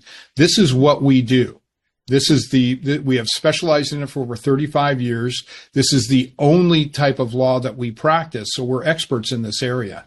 But the outside firms, although they may label themselves as healthcare attorneys, they may have some knowledge of the process, which is typically gained through their interactions with their clients when they're assigned the case. They don't have the years of experience that you have and that SAC has in terms of the ins and outs of healthcare. Now, there are some firms out there that we run across on a regular basis that do have a very high level of expertise in payer disputes, but most don't. Most don't. So that's why you have to be careful about it. So even though they're competent attorneys, they don't have the substantive background necessarily that would match with yours or with SAC's. So that's why. Okay. Thanks. Okay. So in essence, that's basically what it is. Did you have any other questions that I could answer for you? Will the attorney just try to trip me up, or are the questions going to be tricky? What type of questions would they be asking me? Sure. And I think Melissa may have gone through this, but I can certainly go through it again. When you say tricky, what you're supposed to try to do with a depo, in my opinion, again, having done this for many decades, you don't want to try to cross-examine a witness in a deposition. And the reason for that is you're going to tip them off as to what you're going to do at trial. Right? If I've got a smoking gun that I'm going to use against the insurance company at trial, I'm going to lay the foundation for the use of that smoking gun, whatever it is. But I'm not going to ask them that direct question. Well, isn't it true the light was red as opposed to green? Or I want you to look at this video that shows that the light was red and you said it was green. I'm saving that for trial. I don't want them necessarily to know I have a video that shows that, or that I have other evidence that I'm going to use to impeach them at the trial itself. So my questions and the questions from the competent attorney on the other side are not going to be necessarily got you questions. They're going to lay the foundation for perhaps some surprise they want to pull at trial and things like that. But you should be fine. You just answer the questions directly. I'm glad you brought that up. There was one other point that I wanted to make in that regard concerning the questions themselves. When I say just answer the question that is asked, there's a common kind of trap that people fall into. What the other side is trying to do is get you to talk. If you talk nonstop throughout the deposition, they're in heaven, because there's going to be little particles of stuff that they can use and, things like that. You want to answer the question directly. So let me ask you this question. Do you know what time it is? Yes. Excellent. That's the answer to that question. The answer to that question, do you know what time it is not 8:17 in the morning. They didn't ask you that. They asked you, do you know what time it is? I know that sounds like a little bit tricky and that kind of stuff, but that's the mindset that you should have when you're answering the questions. Don't fill in the gap. Don't take the next step to fill in for them, because sometimes they won't even get to that, to the actual step they want to get to. And they're not tremendously artful in terms of formulating their depositions. Attorneys have various levels of experience, just like everybody else does. And if it's somebody who hasn't taken a lot of depositions, or what's very common is you've got people who take a lot of depositions, but don't go to trial very often. So they don't understand how important it is to get the testimony clear in the deposition in order to use it at trial. So their questioning in the deposition may fall short, and it's, again, not our job to make up for their insufficiencies. Okay? Okay. All right. I'm You ready to go? I am. Okay. Again, if you have any questions at all between now and the deposition, don't hesitate at all to contact Melissa or me, and we'll see you there. Okay, sounds good. All right, folks. So what we just saw there was the deposition prep session of Tracy Dare from Rich Lovich. And as Rich said, this was the second deposition prep session, so the first one would have really laid out all the foundation and groundwork on the claims at issue, and the contracts at issue. But now we're going to pivot to the actual deposition itself. So we've seen what the prep session looks like. Now we're going to take a look at what the actual deposition looks like. So Tracy's going to be under oath in deposition, and the attorney who's going to be taking it for purposes of this exercise is our own Alex De Arana Lemich. He's going to be playing the attorney for the defendant, in this case, Greater Empire Insurance. So at that, we'll go ahead and start the video for the deposition of Tracy and Dare.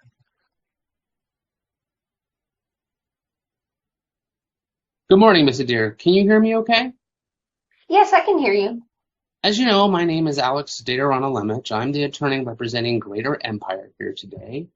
And you are here to testify as a corporate representative witness for Skywalker Hospital regarding a few of the claims. Is that correct? Yes, that's correct.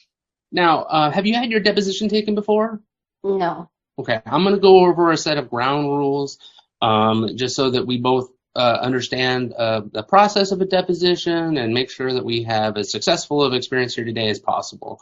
First, I just want to make sure you understand that you are under oath and that your testimony has the same force and effect as if it was given in court before a judge or a jury, or in this case, the arbitrator. Do you understand that? Yes, I understand. Great. And as you've done great so far, I just want to make sure that you answer verbally and do not nod, shake your head, or use other gestures. While the court reporter can take that down, when reviewed in a transcript, it could be rather confusing or not so clear. So if that does occur, I might ask you to clarify and verify, is that a yes or is that a no? And do you understand? Yes, I understand. Great. I also would like you to listen carefully to what I'm asking you, and if you have any questions, please don't hesitate to ask for clarification. Please let me finish the question, because even though you might anticipate where I'm going, I need to get the full question into the transcript, and also to make sure you actually do understand what I'm saying. But also need you to wait until I'm done asking the question to respond, because the court reporter is going to be taking that down and can't take down us speaking over each other. While it's normally commonplace for us to anticipate where the conversation is going and interject, this is less of a conversation, and therefore we need to allow us both to complete our sentences or our speaking turns before we continue. Do you understand? Yes, I understand. Right. Also, if you need a break, please don't hesitate to ask. We have plenty of time here today. I want to make sure that you are as comfortable as possible in this rather uncomfortable situation for most people. And so please don't hesitate to ask that at any time. Okay? Okay. Today you are being offered to testify regarding the claims at issue in this arbitration, specifically relating to the Medicare Advantage product line. Is that correct? Yes, that's correct. Great. So your testimony will be regarding the LAMB claim, LAMBE. Is that correct? Yes. Great. And you will not be offering any other testimony regarding any other claim in this matter. Is that correct? Correct. Great. You will not be providing any clinical testimony regarding this claim. Is that correct? That's correct. Prior to the initiation of this arbitration, did you review any of these claims? Yes. And what did you review? I reviewed the RA and the applicable readmission policies. Did you speak with others than your counsel in preparation for today? No. So is it accurate to say that your testimony here is solely based upon your review of the files that are at issue in this case? That's correct. So you said you reviewed the remittance advice. Is that correct? Yes, that's correct. Okay, I'm going to show you what we will deem as Exhibit A. Is this the remittance advice that you were referring to? It's a little small. Let me see. Yes, it looks to be the one I reviewed. Yes. Okay. Did Skywalker get paid on this claim? No, it was denied for readmission. There's a denial code at the bottom, if you scroll down, that says HEA. We don't use this code. It's something Empire uses. There it is. Did you review the medical records in this case? No, I did not. Did you produce anything with you here today? No. Will you be offering any testimony regarding the terms of the contract that applies to the claim at issue in this case? Well, I can talk about the readmission policies and what I understood them to be. Ms. Adair, are you able to testify to the denial basis the claims at issue?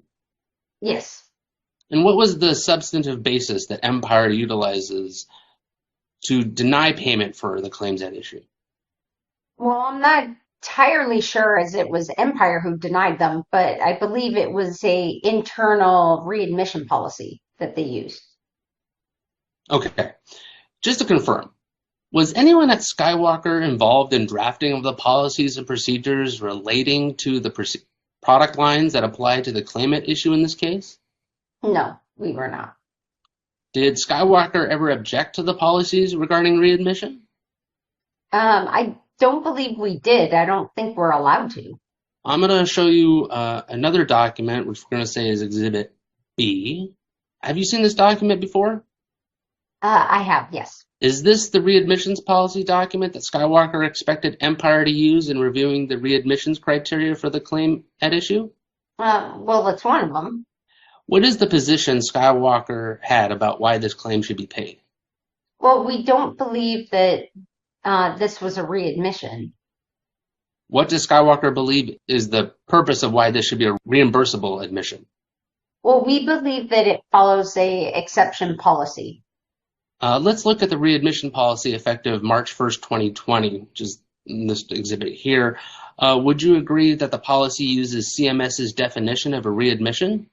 It's actually not necessarily. I believe they're different. Okay. And how is the policy different from CMS's definition? Empire's policy includes criteria for the condition would be considered unrelated or potentially like preventable or excluded. Is this the policy that Skywalker believes the LAMB claim should be paid? Yes, in part. Okay. I'm going to go back to that answer in a question. For this 2020 policy, what provision within the policy do you believe allows for payment? Well, Skywalker believes sickle cell anemia is a chronic condition that requires follow-up care, specifically like sickle cell pain crisis and pain management, which is the treatment that the LAMB patient had. Does this policy say that sickle cell is a chronic condition? No, it's common sense. Does this policy say that sickle cell is a condition that requires follow-up care? No, not specifically, no. Okay, well, you said that the 2020 policy was one of the policies that Skywalker is basing its decision. What else were you looking at? Well, we've been appealing these for years, and we saw in the 2023 policy, Empire posted a online reminder that the 30-day readmission review process listed an exception criteria for specifically sickle cell anemia. Okay, let's take a look at that. I'm going to show you what we're going to designate Exhibit C. Is this the 2023 policy that you were talking about? Yes, it is. And again, what was the date of service for this claim? December 2020. So part of Skywalker's basis for why it believes it should be paid is that a policy from 2023 or after the dates of treatment lists sickle cell anemia as a specific exception to the readmission review? Yes, but it was a reminder to a past policy. What do you mean by just a reminder?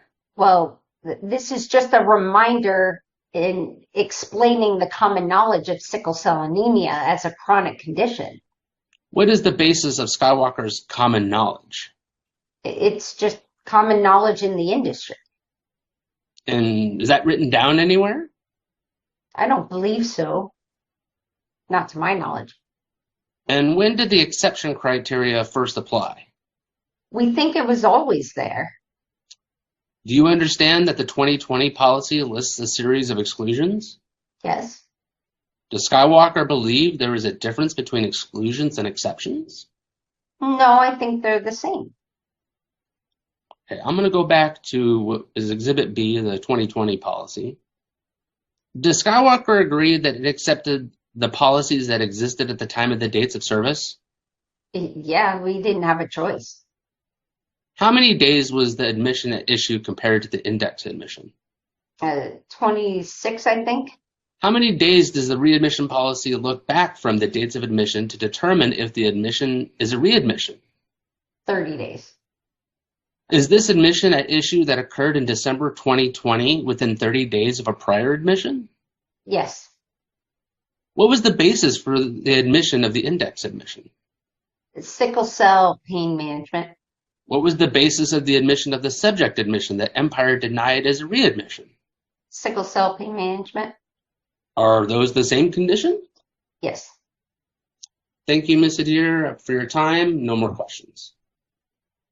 Okay, so our next video is going to be the Skywalker Hospital attorney, Melissa Bright, taking the deposition of the corporate representative for for Greater Empire Insurance. So as we'll see in these type of cases, typically both the hospital and the plan will both be deposed for their corporate representatives. That way, for trial, each side is prepared for the respective arguments that the other party is going to make during the course of the trial or the arbitration. But I also want to note, in regard to the deposition we just watched, Tracy Adair as the witness did a really, really good job of taking into account the pointers and the advice that Rich Lovich gave her during the deposition prep session. She answered the questions directly. She was well prepared, and she presented as a very effective witness for Skywalker Hospital. And that's really important because as you go through these exercises, these depositions, this bears on your case. So a number of cases, there's going to be mediation. Sometimes there's one mediation, sometimes there's two mediations over the course of the case. Often while the parties are litigating, there may be settlement discussions going on the side. And to the extent that the witness presents as a very competent and prepared and credible witness, that makes the hospital's case all that stronger. So,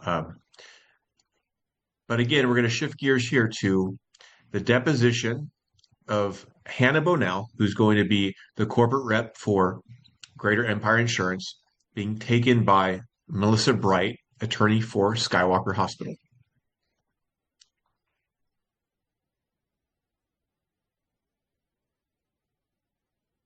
Good morning, Ms. Bonell. Can you hear me okay?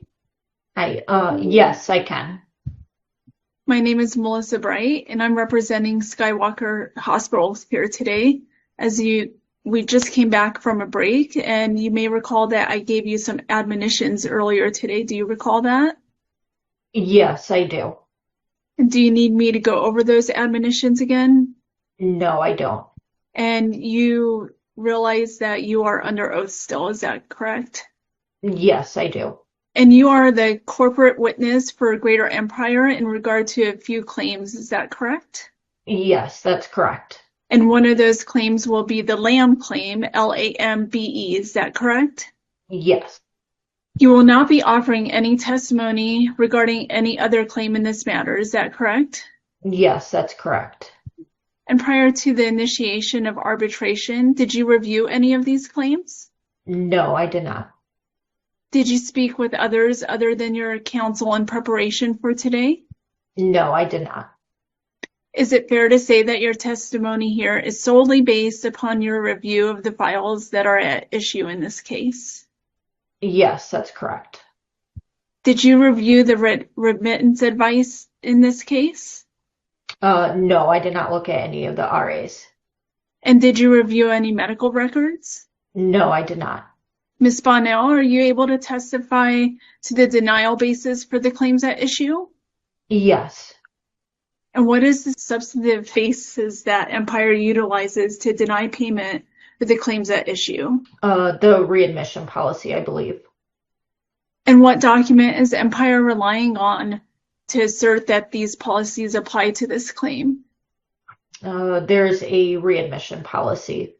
So just to confirm, you were not involved in drafting any of the policies and procedures related to the product lines applied to the claim at issue in this case? No, I was not. Now, getting into the basis of the claim, if I use the word index admission, do you understand what that means? Yes, I do. Does that mean the first admission that occurred during the period that Empire considers to be a readmission? Yes, I understand that the index admission is the previous admission within 30 days of the claim in question. I would like to go ahead and bring up Exhibit A, which is the Readmission Policy 2020. Ms. Bonnell, can you see that document? Yes, I can. This document discusses inpatient, and it has an effective date of March 1st, 2020. Is that accurate? Yes, it is. Do you agree that this was the readmissions policy that Empire used in reviewing the readmissions criteria for the claimant issue that you are about to testify to? Yes. On the first page, under the description section, the sentence that starts with, while some readmissions are preventable, it is understood that other readmissions are planned or are not preventable. Do you see that here? Can you scroll down just a little bit? Yes, I see that. What exactly does that mean? So that means that at some level, some information that is reviewed to determine whether the admission could have been prevented or not prevented. I don't know what that criteria is, but it's my understanding that CMS doesn't even define what a preventable readmission is. Does Empire define what a preventable readmission is? I don't know. Let's scroll down a little bit further. In the section on page 2, starting with background, there's an abbreviation PPR. And then prior to that, it says potentially preventable readmissions. Do you see that? Yes, I do. Is it Empire's understanding that when it uses the abbreviation PPR, it means potentially preventable readmissions? Yes, that's correct. On the bottom of the same section of the background section, the last sentence says readmissions for unrelated occurrences after the initial discharge are not classified as PPR and are excluded from the review process. Is that correct? Yes, that's correct. Does Empire always consider an admission within 30 days of an index admission that has the same DRG to be a readmission? So Empire will always review claims whether or not they have the same DRG, and then within 30 days of the second admission determine whether or not it's a readmission. So you answered it by saying that they would review the claim, but my question is, do they consider that always to be a readmission, or are there some exceptions or exclusions? So I'm not part of the review process in determining whether it's a readmission or relatable. My claims processors will look at whether the DRG is the same or different if there's been a prior admission, and then the claim is routed to a clinician for review. Based on your review of the policy displayed at the document, are there exclusions that make a second stay within a 30-day time period excludable from the readmission? Yes. Is this the only set of exclusions that Empire will consider? I believe, based on the way that this document reads, that these are the only exclusions. Is it your testimony that the only dispute in regards to the Lamb claim is whether this claim was a readmission under the readmission policies at issue? Is that right? Yes, it is. Ms. Bonnell, I'm going to ask you very clearly, what is Empire's basis for denying the Lamb claim? Admission within the prior 30 days. Which would be a what? Readmission. I'd like to ask you about the bullet point under the exclusions that reads some chronic conditions that may require follow-up care. Do you see that?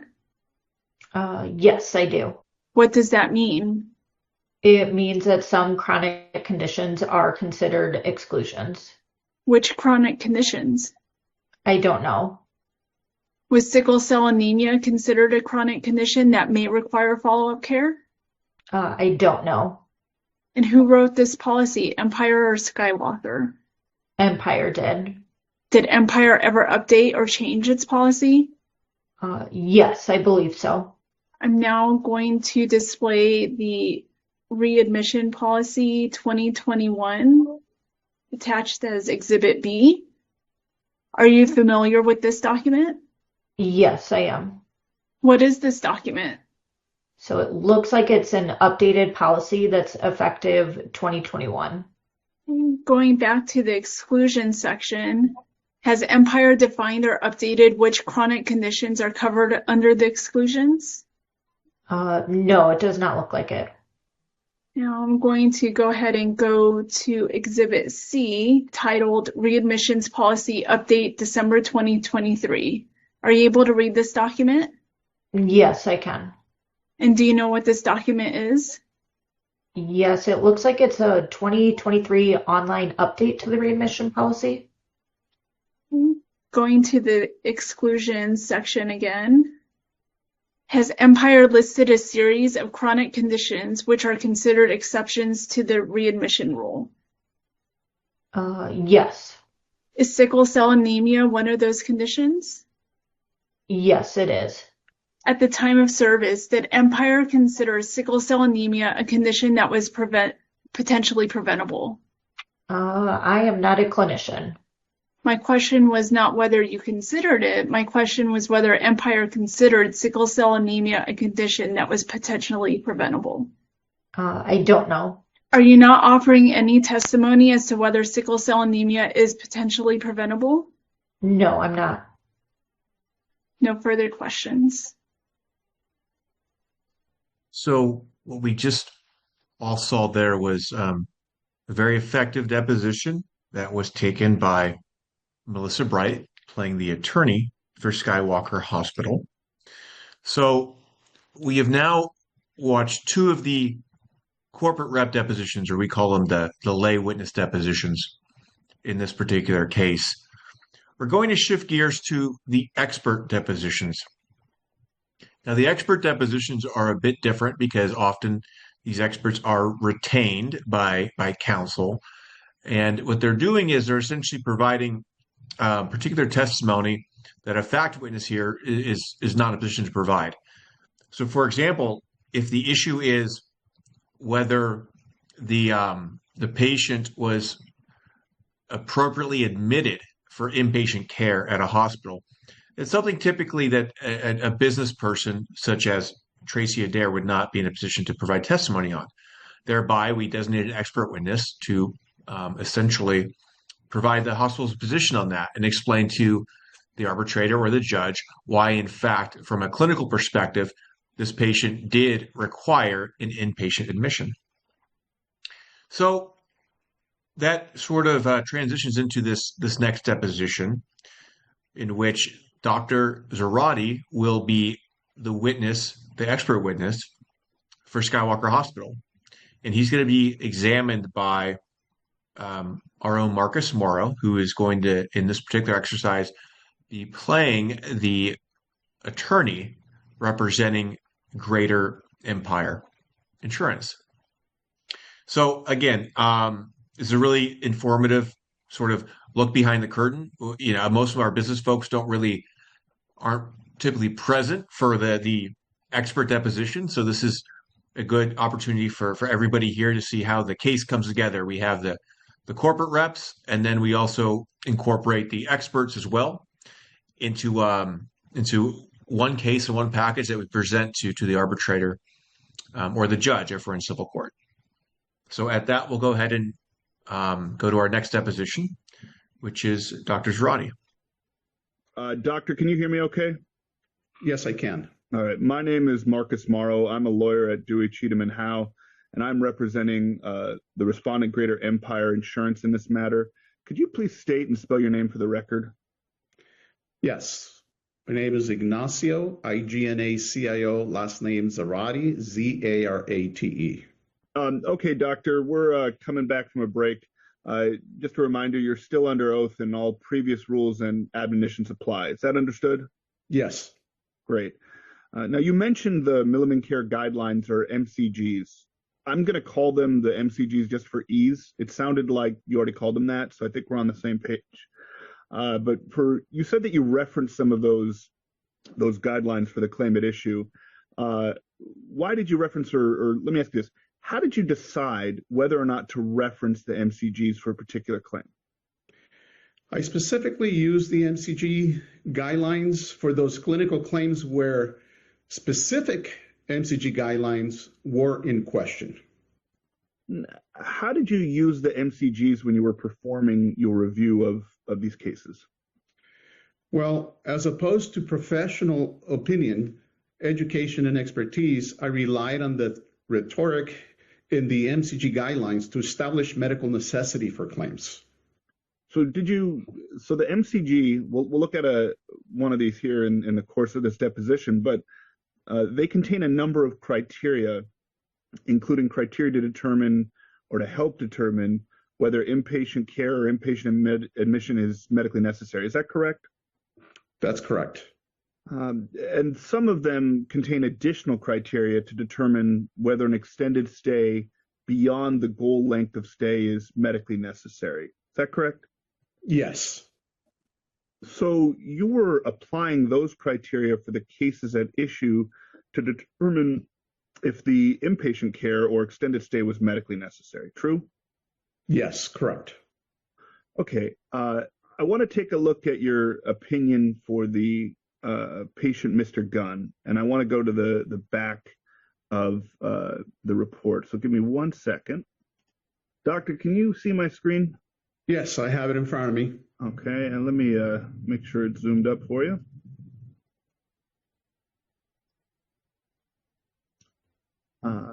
Okay, what did this patient come into the hospital complaining of? He came in complaining of orthopnea and shortness of breath. Okay, what is orthopnea? Orthopnea, it's simply positional based, shortness of breath. So patients that are recumbent or laying down, they get more short of breath than if they were standing up. Like when sleeping? Yes, if you're reclining, you're going to get more short of breath when you have fluid in your lungs than if you sit up. Now, you say here he was found to have elevated CR. Is that creatinine? That is correct. Okay. And in his labs, he was instructed to admit for the HF exacerbation. What is that? HF is short for heart failure. And monitored diuresis? What's monitored diuresis? Monitored diuresis essentially is the way we treat heart failure patients, where we give them a medication that allows the patient to get rid of the fluid overload, and it increases urine output. And It doesn't effectively pump the fluid out. It just helps it clear through the kidneys. It is the mainstay treatment for heart failure. Unfortunately, it has an impact on the kidneys because when you decrease volume, when you become volume deplete, your kidney function gets impacted in a negative way. So you mentioned the letters AKI after diuresis. What is AKI? It stands for acute kidney injury. Were all these documented as problems or problems for which the patient was admitted? To my knowledge, yes.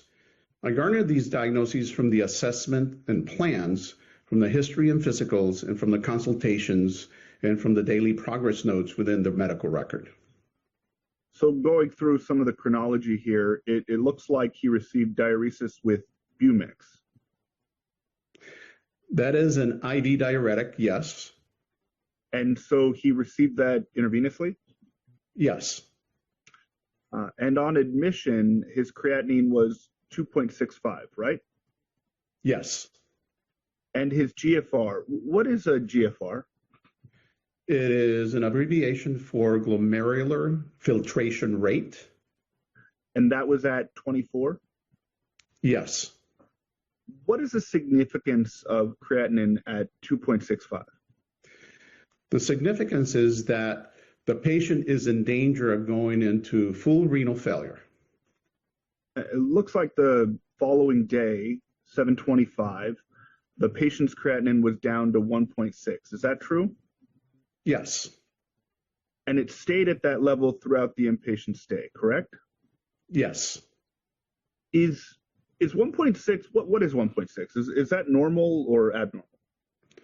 It is still elevated because less than 1.5 is the normal. So he's close to baseline that you would expect in this particular patient on a day-to-day basis. Yes. At least as of 7/25 and through the rest of the inpatient stay, he was near the baseline. Yes. So you looked at a couple of different guidelines. If you look at your report, looks like you looked at the MCG M190 for heart failure. Is that correct? That's correct. Okay.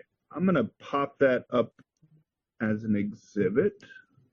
Okay. Do you see the guideline for heart failure, this guideline M190? I do. Okay. So this is the 24th edition. Is this the one that you reviewed? Yes, it is. So if you could take me through it.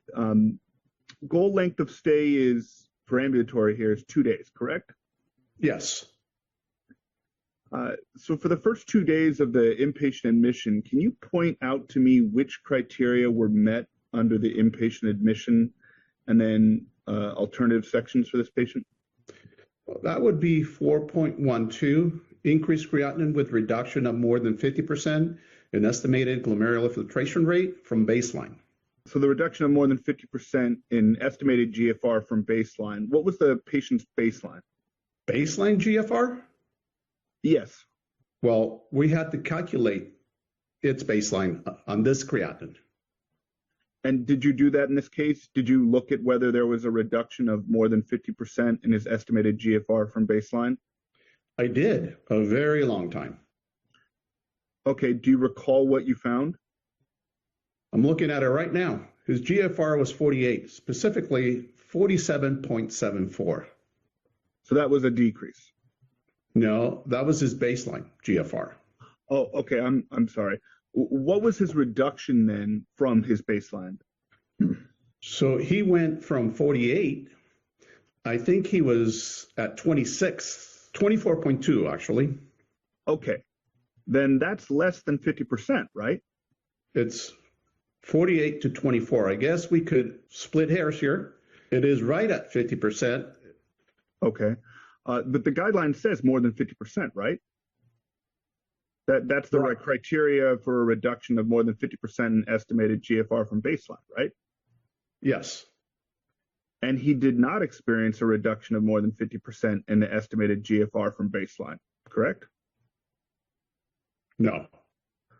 Oh, okay. So are there any other of these criteria under this guideline for the initial inpatient admission that were met, in your opinion? Well, as a physician, using my judgment, I would not split hairs between a glomerular filtration rate decrease of 50% versus 49.9% at all. Well, I guess my question here is, are there any other of these criteria besides increased creatinine bullet that you felt were met by this particular patient? Not for admission criteria. If we go down to the extended stay section, we go down to page 4 of this guideline. Which of these were met to the extent the patient was inpatient beyond 2 days? A stage 4 chronic kidney disease, that's 4.4, with a glomerular filtration rate of less than 30. So after 2 days, what was his GFR? On the 25th or the 26th. So he was admitted on the 24th, right? So if we look at the goal length of stay as 2 days, what was his GFR or eGFR on the 26th? I haven't calculated it, but it would likely be in the mid-20s. I'm sorry, mid-40s. Mid-40? Right. High 40 range. Okay, high 40 range. So that would be quite a bit more than the 30 that his guideline would suggest, which would justify an extended stay, correct? Yes, over time.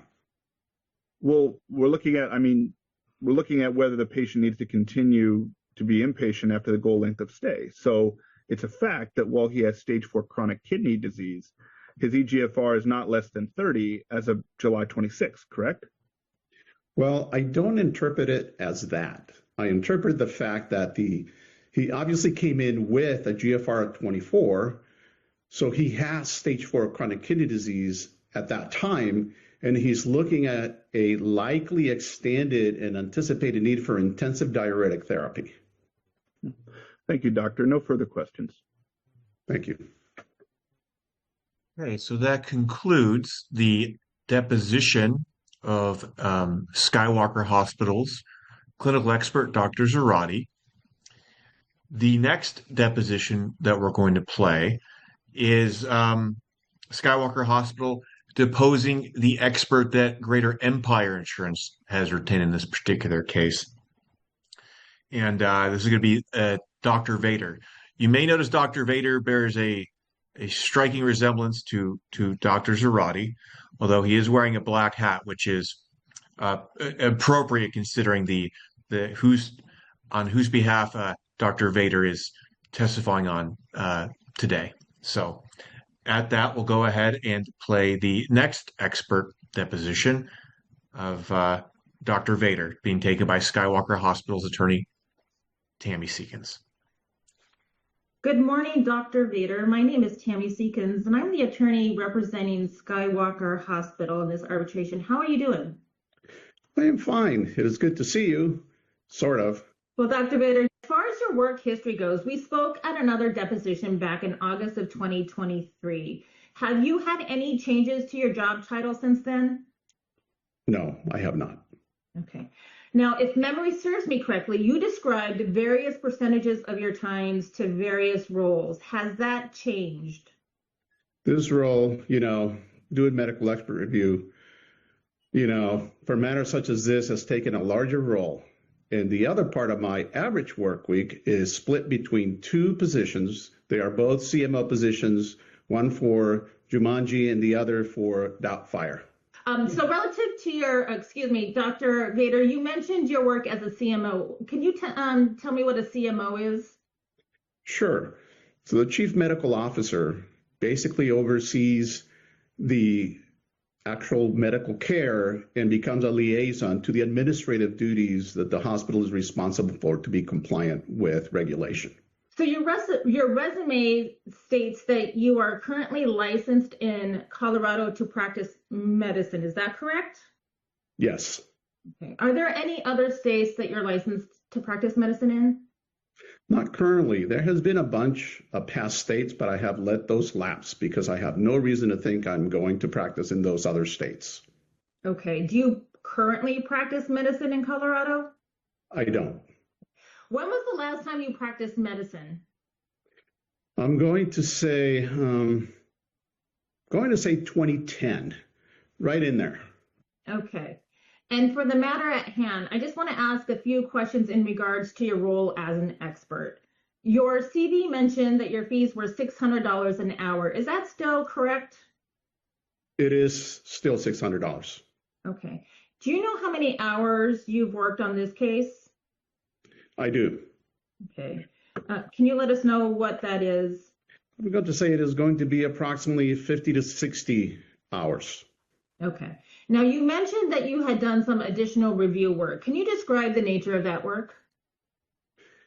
It is exactly the same as this. I haven't done anything that really wavers from this. That is three or four other cases I have been working on as well, kind of side by side with this one. Okay.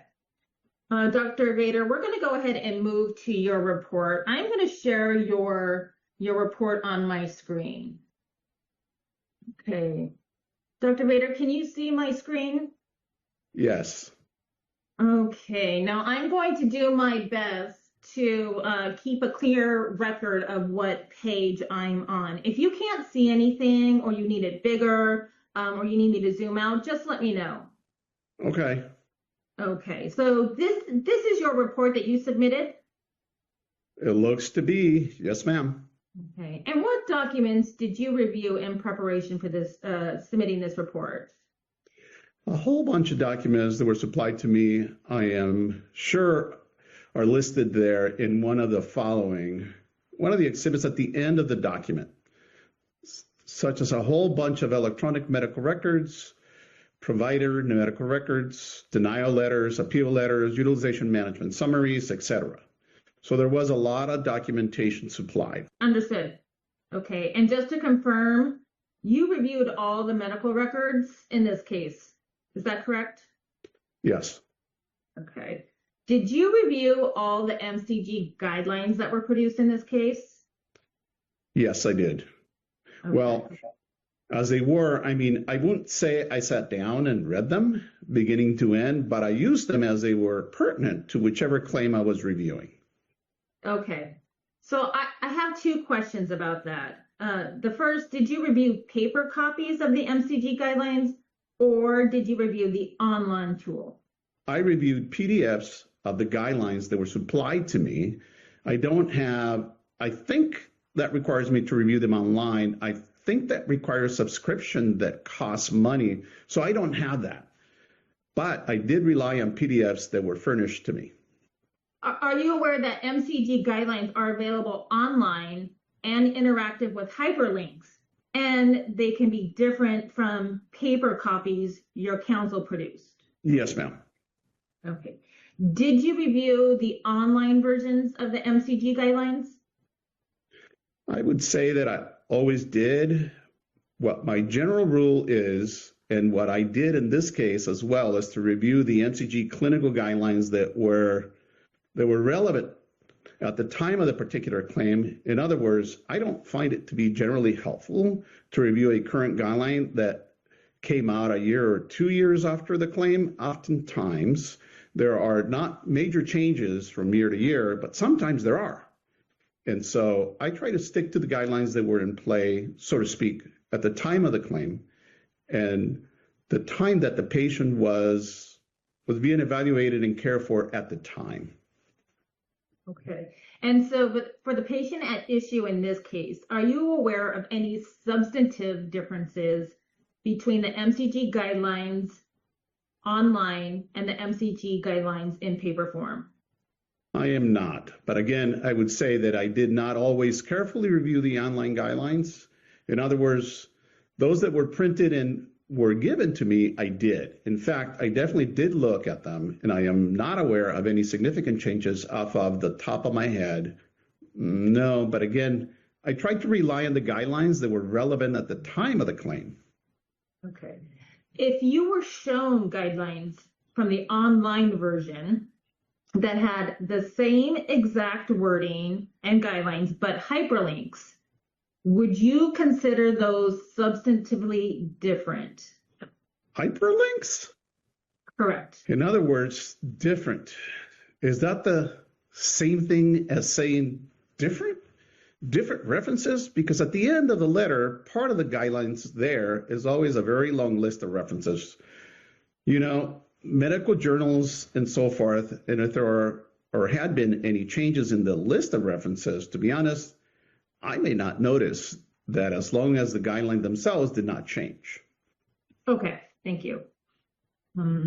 Okay, and just to be clear, in terms of your opinions that you produced in your report and the opinions that you're going to be producing today at this deposition and potentially at the arbitration, the guidelines or policies that you have an opinion about are the MCG guidelines and not internal greater empire policy guidelines.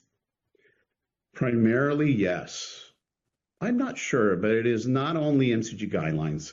It is whatever guidelines and policies that were used. Sometimes they might be non-MCG, but my assumption is always that the policies and guidelines that I am being furnished with were the guidelines and policies that were applied to the particular claim, and that they were, in addition, it was my understanding between both parties that these guidelines and policies were to be followed up.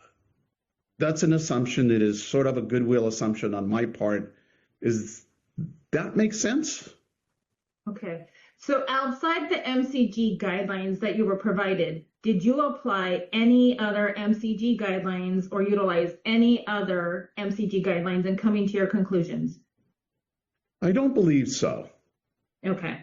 Now we're going to get into the meat of your report. I want to go down to the summary of your opinions, but first off, I have a few general questions. You created the report that is being displayed on my screen, is that correct? That's correct. Okay. And you stand behind this report, correct? I do. Okay. And you expect to testify regarding the opinions in this report at arbitration, is that correct? Also correct. Yes, ma'am. Are you changing anything about your report? For now, no. I don't plan to. Okay. And do you see anything changed on your report from the time that you submitted it? Nope. Not a word. Not a word. So everything is the same? Yes, ma'am. Okay. Do you have any opinions to offer other than those that are reflected in this report? I don't think so. Okay. Will you be offering any other opinions other than those reflected in this report? Well, I would answer that by saying I don't plan to. I would plan to stick with my conclusions in the report, but through the course of our conversation here today, I will call it a conversation. Well, I reserve my right, and I suppose, to amend my opinions to a degree. Does that I'm not sure if I am answering the question. Well, Dr. Vader, my question was simple. Will you be offering any other opinions other than those that are reflected in your report, either today or at the hearing? I don't believe so, no. Okay. Now, just to confirm, you did mention that you understand that the claims in this case have been whittled down somewhat. So for the purpose of this deposition and the claims still at issue, you will be providing expert testimony on one claim, the gun claim. Is that correct? I believe that's the correct number, yes. Okay. And now just to confirm, you did not treat the patient at issue. Is that correct? Correct, I did not. Okay. And you never spoke to any of the physicians treating Mr. Gunn, is that correct? Yes, ma'am, correct. Okay. I'd like to move on to your opinion. I have a few questions about your opinion, Dr. Vader. Dr. Vader, if we look under the section of conclusion on your opinion, is it your opinion that there was no documentation as to why inpatient admission was required or warranted? Correct. Okay. And Dr. Vader, is it your opinion that patient Gunn did not meet inpatient admission criteria? Correct. Okay. Dr. Vader, is it your opinion that the MCG guideline 190 was not met in any way? The ones for heart failure, that's correct. Okay. Now, is it your opinion, Dr. Vader, that the acute elevation of Mr. Gunn's CR did not represent a decrease in his, okay, I'm going to try to say this word, but I think I'm going to butcher it, glomerular filtration rate, or GFR, significant enough to warrant inpatient admission? Wow. You pronounced it perfectly. You didn't miss any syllables in there. But I would just say GFR if I was you. His, to me, to my estimation, and the CR for creatinine, his creatinine was certainly elevated, but didn't rise specifically to the level that is needed to meet criteria for inpatient hospitalization.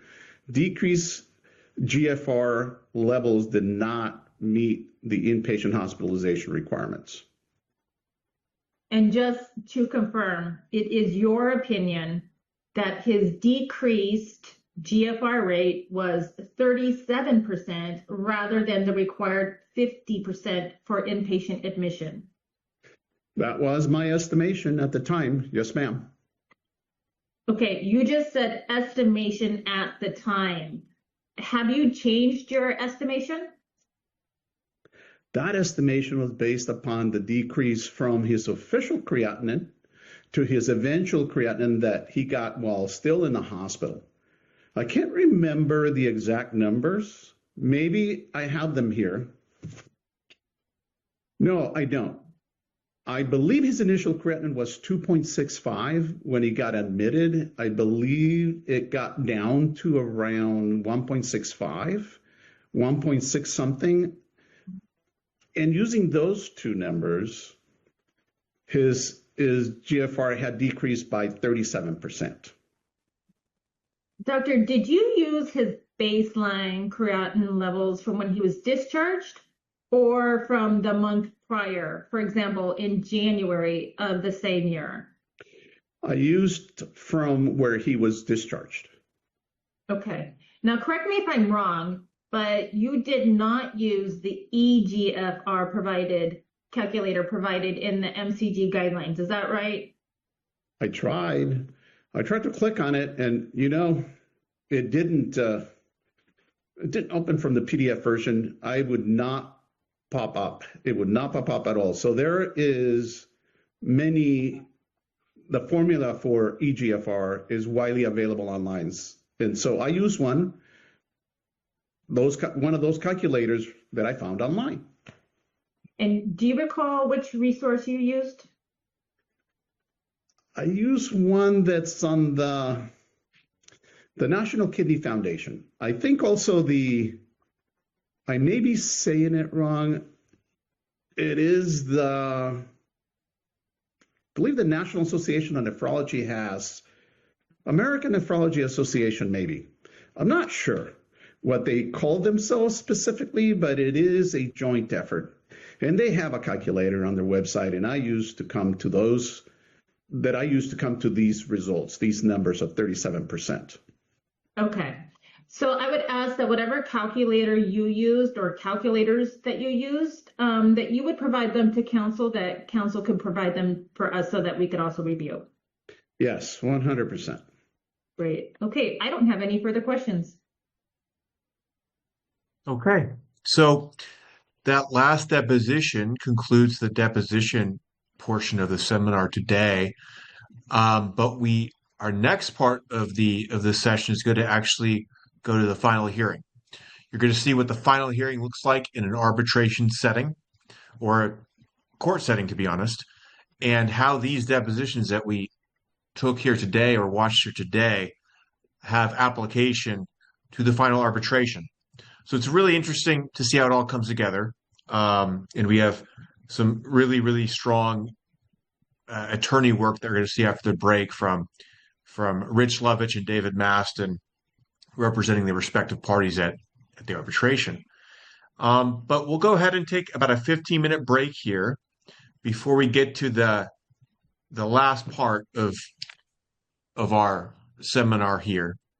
And so, yeah, I think it's about a 15-minute break, and then we'll see everybody at probably about 1 o'clock. Thank you. Welcome back, everybody, and good afternoon. We're shifting into our final portion of our session here today. And what we're going to see is the way in which the depositions that we saw earlier are going to be used in an arbitration setting. So what we're going to watch is what live testimony would look like at an arbitration.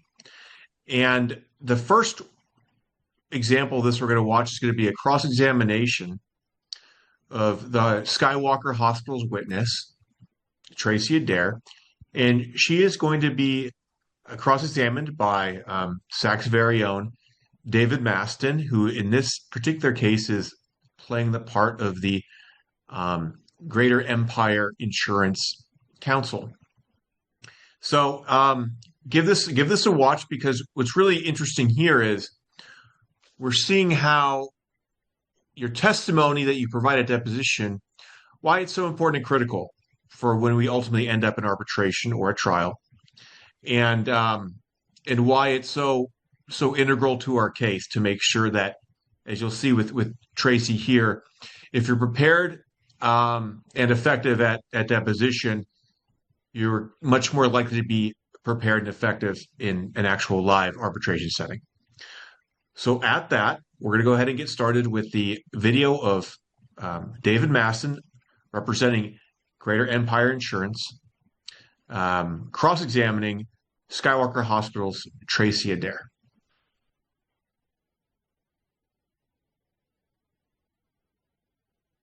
Thank you, Ms. Adair. Your Honor, no further questions. Thank you, Mr. Lovich. Mr. Maston, are you ready for your cross-examination? Yes, Your Honor. Good morning, Ms. Adair. My name is David Maston. I represent Greater Empire, and I just have a few questions for you, okay? Okay. Now, Ms. Adair, you appear as corporate representative for Skywalker, correct? Correct. You're not a physician, correct? Correct. Not a nurse. Correct. You are not offering any clinical opinions in this case, correct? That is correct. You did not treat the patient Lamb, correct? That's correct. You did not make admission decisions for either hospitalization for patient Lamb? Correct. You never reviewed the medical records, not before your deposition and not before today, correct? That's compound, Your Honor. Objection. Objection is noted, Mr. Lovich, and it's overruled. Arbitration proceedings are intended to be less formal than court proceedings, and strict rules of evidence do not necessarily apply here. I will allow the testimony and determine the appropriate weight to give to it later. Thank you, Your Honor. You can answer the question, Ms. Adair. Could you repeat the question, please? You never reviewed the patient's medical records, not before your deposition and not before today, correct? Correct. Your entire understanding of this claim comes from two things: the remittance advice and the Greater Empire readmission policies, correct? Correct. You reviewed those documents only after the claim was actually denied, correct? That's correct. Now, Ms. Adair, patient Lamb's dates of service were in December of 2020, correct? Yes, that's correct. Your Honor, I'd like to show the witness Exhibit A. Okay, you may proceed. Ms. Adair, do you recognize this document? Yes, I do. What is this document? It reads the readmission policy. This is the readmission policy in force in December 2020, correct? Yeah, highlighted is the effective date, 3/1/20. Yes. Ms. Adair, you work with contracts for Skywalker, don't you? Yes, I do. You're very familiar with those contracts, aren't you? Yes, I am. You're familiar with Skywalker's provider agreement Yes, You're the one with Greater Empire, correct? correct. You are familiar with the provision of the contract that indicates that the provider manual, the policies, and the procedures are incorporated into that contract. True? Yes, that's correct. Now, Skywalker accepted this 2020 policy, didn't it? Well, we accepted under protest. We never agreed sickle cell would be bundled. Now, let's be precise, Ms. Adair.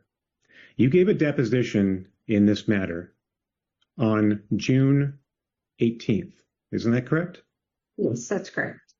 And we did that deposition over Zoom. Do you remember that? Yes, And you were placed under oath. You took an oath to tell the truth under penalty of perjury, didn't you? yes, Your counsel was with you the entire time, wasn't he? yes, And you swore to tell the truth in that deposition, just as you do right now, correct? correct. And after the deposition was concluded, you had the opportunity to read your transcript and correct any errors. You did so, didn't you? Yes, that's correct. And then you signed that deposition under penalty of perjury, correct? Correct. Your Honor, I'd like to read from the deposition, page 17, line 9. Any objections, Mr. Lovich? Your Honor. You may proceed. Thank you, Your Honor. Question. Going back to the 2020 policy, does Skywalker agree that it accepted the policies that existed at the time of the dates of service? Answer, yes. We did not have a choice. Did I read that correctly, Ms. Adair? Yes, Not a word in there about protest, was there? no, In fact, Skywalker never objected to this policy, correct? I believe we did. Your Honor, I'd like to read deposition, page 10, line 4. Any objections, Mr. Lovich? None, Your Honor. Please proceed. Thank you, Your Honor. Question. Did Skywalker ever object to the policies regarding readmission? Answer. I do not believe we did, nor would we be allowed to. Did I read that correctly, Ms. Adair? Yes, Under the terms of the contract, Skywalker actually did have the ability to object, didn't they? well, yes, Ms. Adair, the patient, Lamb, had 2 inpatient admissions at Skywalker, correct? yes, that's correct. You are familiar with the reason for each admission? Yes, The first admission was for sickle cell pain crisis, correct? that's correct. The second admission, the one Empire reviewed, was also for sickle cell pain crisis, correct? They were two clinically distinct crises. Yeah, Ms. Adair, you're not a clinician, correct? We've established that, right? correct, You never reviewed the patient's medical records. You told us that, right? correct. You have no clinical basis to tell this arbitrator the 2 crises were distinct, do you? I suppose not. At your deposition, same oath, lawyer present. On page 18, you were asked the basis for the second admission, and you answered sickle cell pain crisis, correct? Correct. In the very next exchange, page 18, line 9, Your Honor, may I read from that? Just let me get to it for a minute. One moment. Page 18, line 9, Your Honor. Okay, I'm ready. Go ahead. Question. Are those the same condition? Your answer, yes. Did I read that correctly, Ms. Adair? Yes, Both admissions fell within 30 days of each other, didn't they? yes, that's correct. 26 days apart, to be precise. That's your sworn testimony, isn't it? Yes, it is. The 2020 policy, Ms. Adair, reviews admissions within 30 days for the same, similar, or related diagnosis, doesn't it? Yes, it does. Same diagnosis, 26 days apart, That claim falls squarely within the 2020 review criteria, doesn't it? Yes. Now, Skywalker's position is that sickle cell should not be reviewed as a readmission, correct? Yes, that's correct. And you rest on the policy's chronic conditions exclusion, don't you? Yes, that's correct. The 2020 policy covers sickle cell. We're looking at the Exhibit A, which is the 2020 policy, correct? Yes, we are. And you have that in front of you, don't you? Yes, I do. Show me the words sickle cell anywhere in that 2020 policy. Well, it doesn't say it in those words. It doesn't say sickle cell is a chronic condition, does it? Not in those words. Your Honor, I'd like to read from the deposition, page 12, line 14. Unless there's any objections, you may proceed. Objection, Your Honor. Thank you, Your Honor. Question. Does this policy say that sickle cell is a chronic condition? Your answer, no, but it's common sense. Did I read that correctly? Yes. You also called it common sense, and you also referred to it as common knowledge in the industry, didn't you? Yes, I did. Is that common sense or common knowledge in the industry written down anywhere that you know of? I believe it's written down somewhere. Your Honor, I'd like to read from the deposition, page 14, line 8. Okay, let me get to that. Okay, you may proceed. Question. Is the common sense or common knowledge that you just testified to written down anywhere? And your response is, no, it's not. Correct? Correct. Now, a new version of the readmission policy was provided by Empire to Skywalker in 2021, correct? I believe so, yes. Your Honor, I'd like to show Exhibit B. Any objections? No objection, Your Honor. You may proceed. All right, Ms. Adair, can you see the screen okay? Yes. And do you have this document in front of you? Yes. And what is this document? This is the readmission policy 2021. You can see the effective date of December 1, 2021? Yes. That's a full year after the LAM claim dates of service, correct? Yes. And the 2021 version still does not list sickle cell anemia anywhere, does it? That's correct. Now, in your deposition testimony and in your direct exam from Mr. Lovich, you testified that sickle cell was always there, didn't you?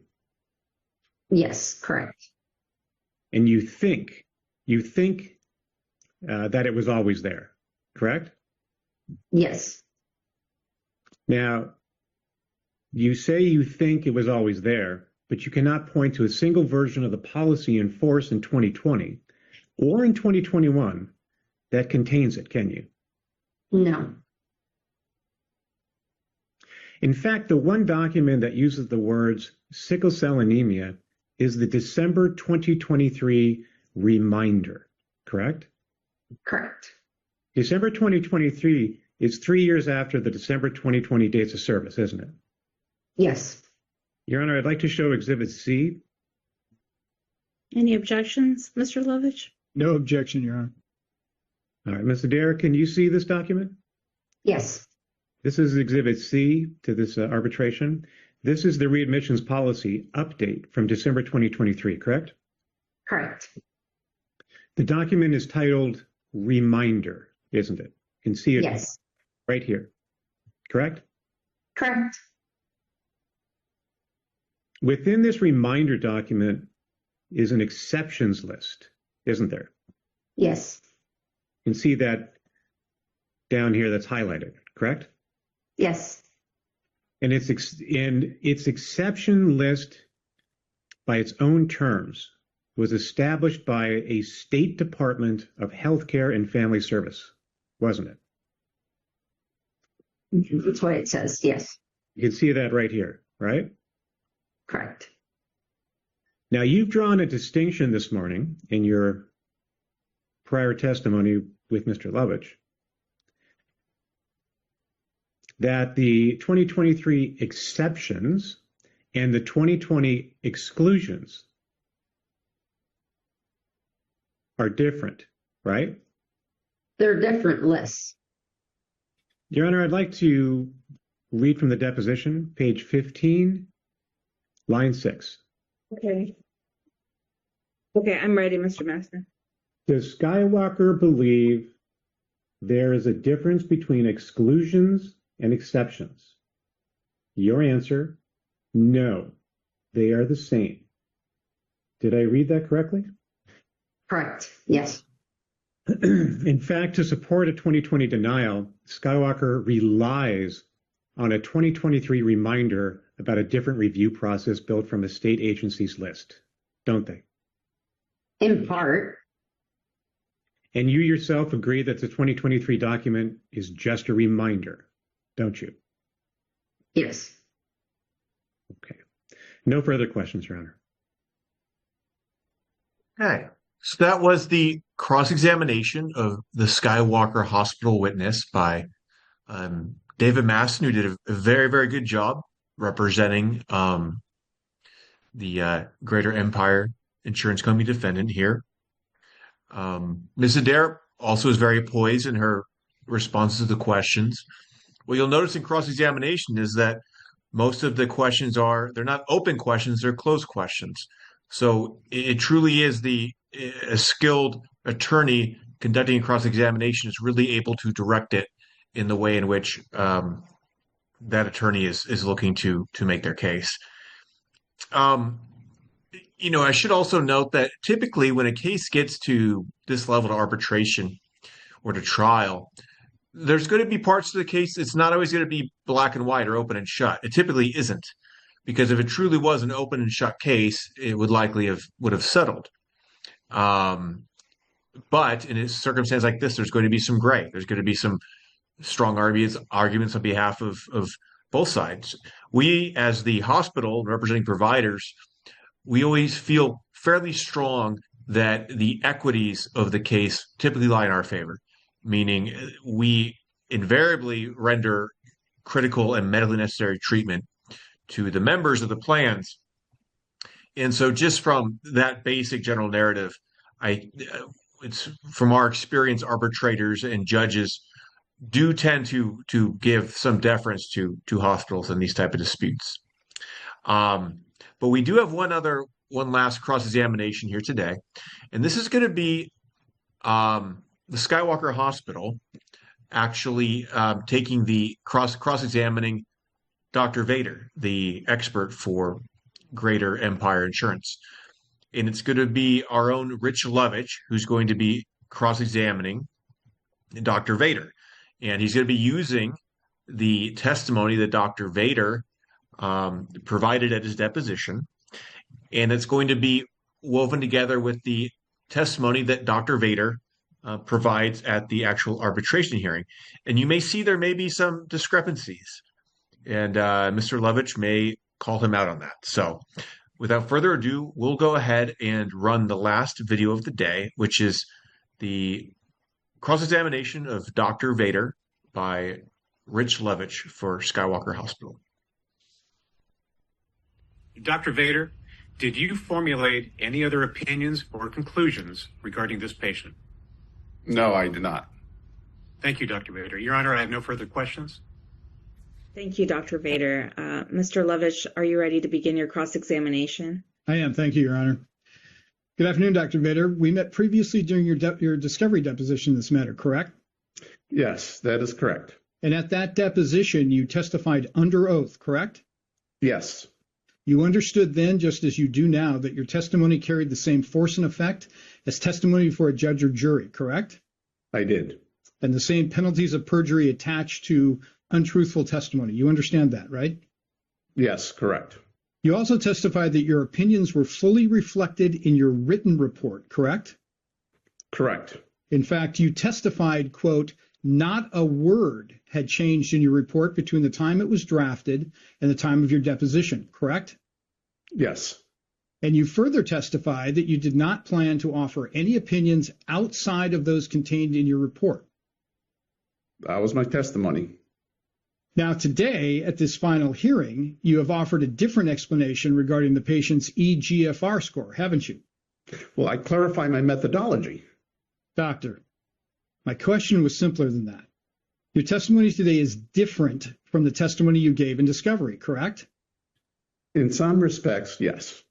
Let's talk specifically about the eGFR calculation. Okay.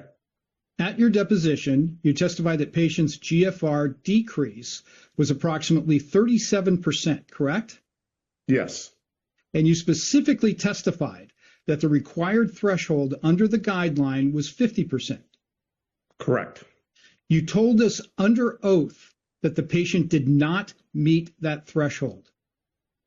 That was my opinion at the time. At the time of your deposition, you never testified that the patient's eGFR had dropped by more than 50%, did you? No. In fact, you repeatedly defended the 37% figure throughout your testimony. Yes. And today, for the first time, you told this panel that when using an online calculator, the score was actually less than 50%. Yes. That's a substantial difference from your sworn testimony, isn't it? It is different. Yes. Calls for a conclusion. Mr. Maston, that's noted. But as I said earlier, arbitrations are flexible. I will overrule your objection for now. Go ahead, Dr. Vader. Thank you. Once again, that is a substantial difference from your sworn testimony, isn't it? It is different, yes.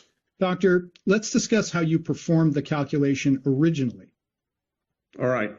At deposition, you testified that you attempted to use the calculator embedded in the MCG guideline PDF, correct? Yes.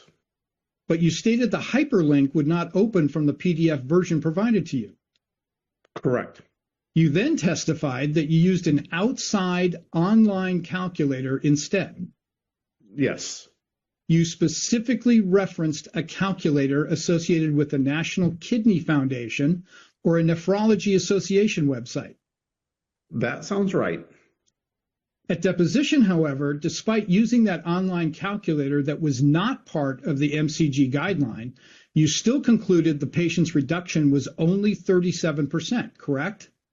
Correct. Today, you're telling the panel that the eGFR calculator that is contained in the online hyperlink produced a figure below 50%. Yes. So either your original calculation was wrong or your testimony today is wrong. Those are the two possibilities, correct? I would not characterize it that way. No doubt. The numbers cannot simultaneously be 37% and greater than 50%, can they? No. Doctor, you also testified at deposition that you used the discharge creatinine as the baseline, correct? Yes. You did not use the patient's earlier January baseline creatinine value. No. And when counsel asked whether you had changed your estimation, you answered that your 37% figure was based on the discharge creatinine comparison. Correct. There was no mention during your deposition that an alternate online calculation produced a figure under 50%, was there? No. In fact, you never disclosed any recalculation after the deposition. No. You never supplemented your expert report. No. You never issued an amended opinion. No. And you never informed opposing counsel before today that your testimony on this critical point would change. I did not. Doctor, the percentage reduction in eGFR was important to your medical necessity analysis, correct? Yes. Because the inpatient criteria depended in part on whether the patient experienced a sufficiently severe reduction in kidney function. Correct. So the difference between 37% and greater than 50% is not a minor clerical issue. No. It goes directly to whether the patient met inpatient criteria. Potentially, yes. And during discovery, your testimony supported the insurer's denial. Yes. But your testimony today potentially supports inpatient medical necessity? Well, depending on interpretation, yes. That's a complete reversal on a material point, isn't it? I would not say complete reversal. Doctor, if the patient's eGFR reduction exceeded 50%, then the exact basis for your original opinion no longer exists, correct? It would affect the analysis. You told counsel at the deposition you stood behind your expert 100%, correct? Yes. And you testified that there had not been any changes in your opinions. Correct. Yet here today, you introduced a materially different calculation. I simply clarified my calculation. Doctor, the words 37% and greater than 50% are not clarifications of one another, are they? No. Those are fundamentally different conclusions. Yes. You understand that expert witnesses are expected to provide complete and accurate opinions during discovery. Yes. And the purpose of discovery is to avoid surprise testimony at hearing. Correct. But your revised testimony today was never disclosed before this hearing. No, it was not. Doctor, I want to read your deposition testimony exactly as given. You stated, using those two numbers, his GFR had decreased by 37%. Did I read that correctly? Yes. That was your sworn testimony. Yes.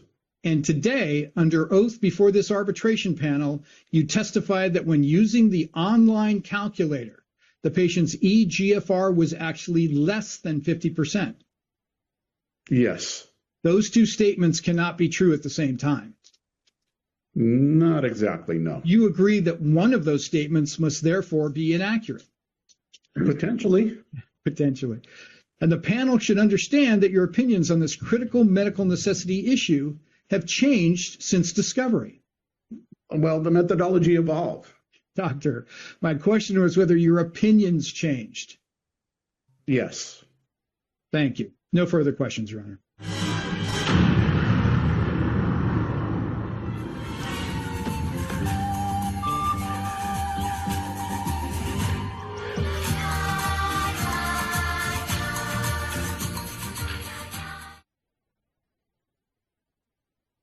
All right, folks. Well, that concludes the video sessions for today. It was really rewarding to see Rich Lovich deliver the final blow to Dr. Vader and Greater Empire's case or lack thereof on that particular claim. So, as we all saw, it is really of tantamount importance to take the deposition, get the opposing side's testimony under oath, and then for that reason, if they, as Rich provided a really masterclass demonstration in, once they do that and they try to change their mind, you simply lock them and you don't permit them to do so. When the testimony's under oath, then you have to hold people to that, and that's what we all saw here today with the Dr. Vader cross-examination.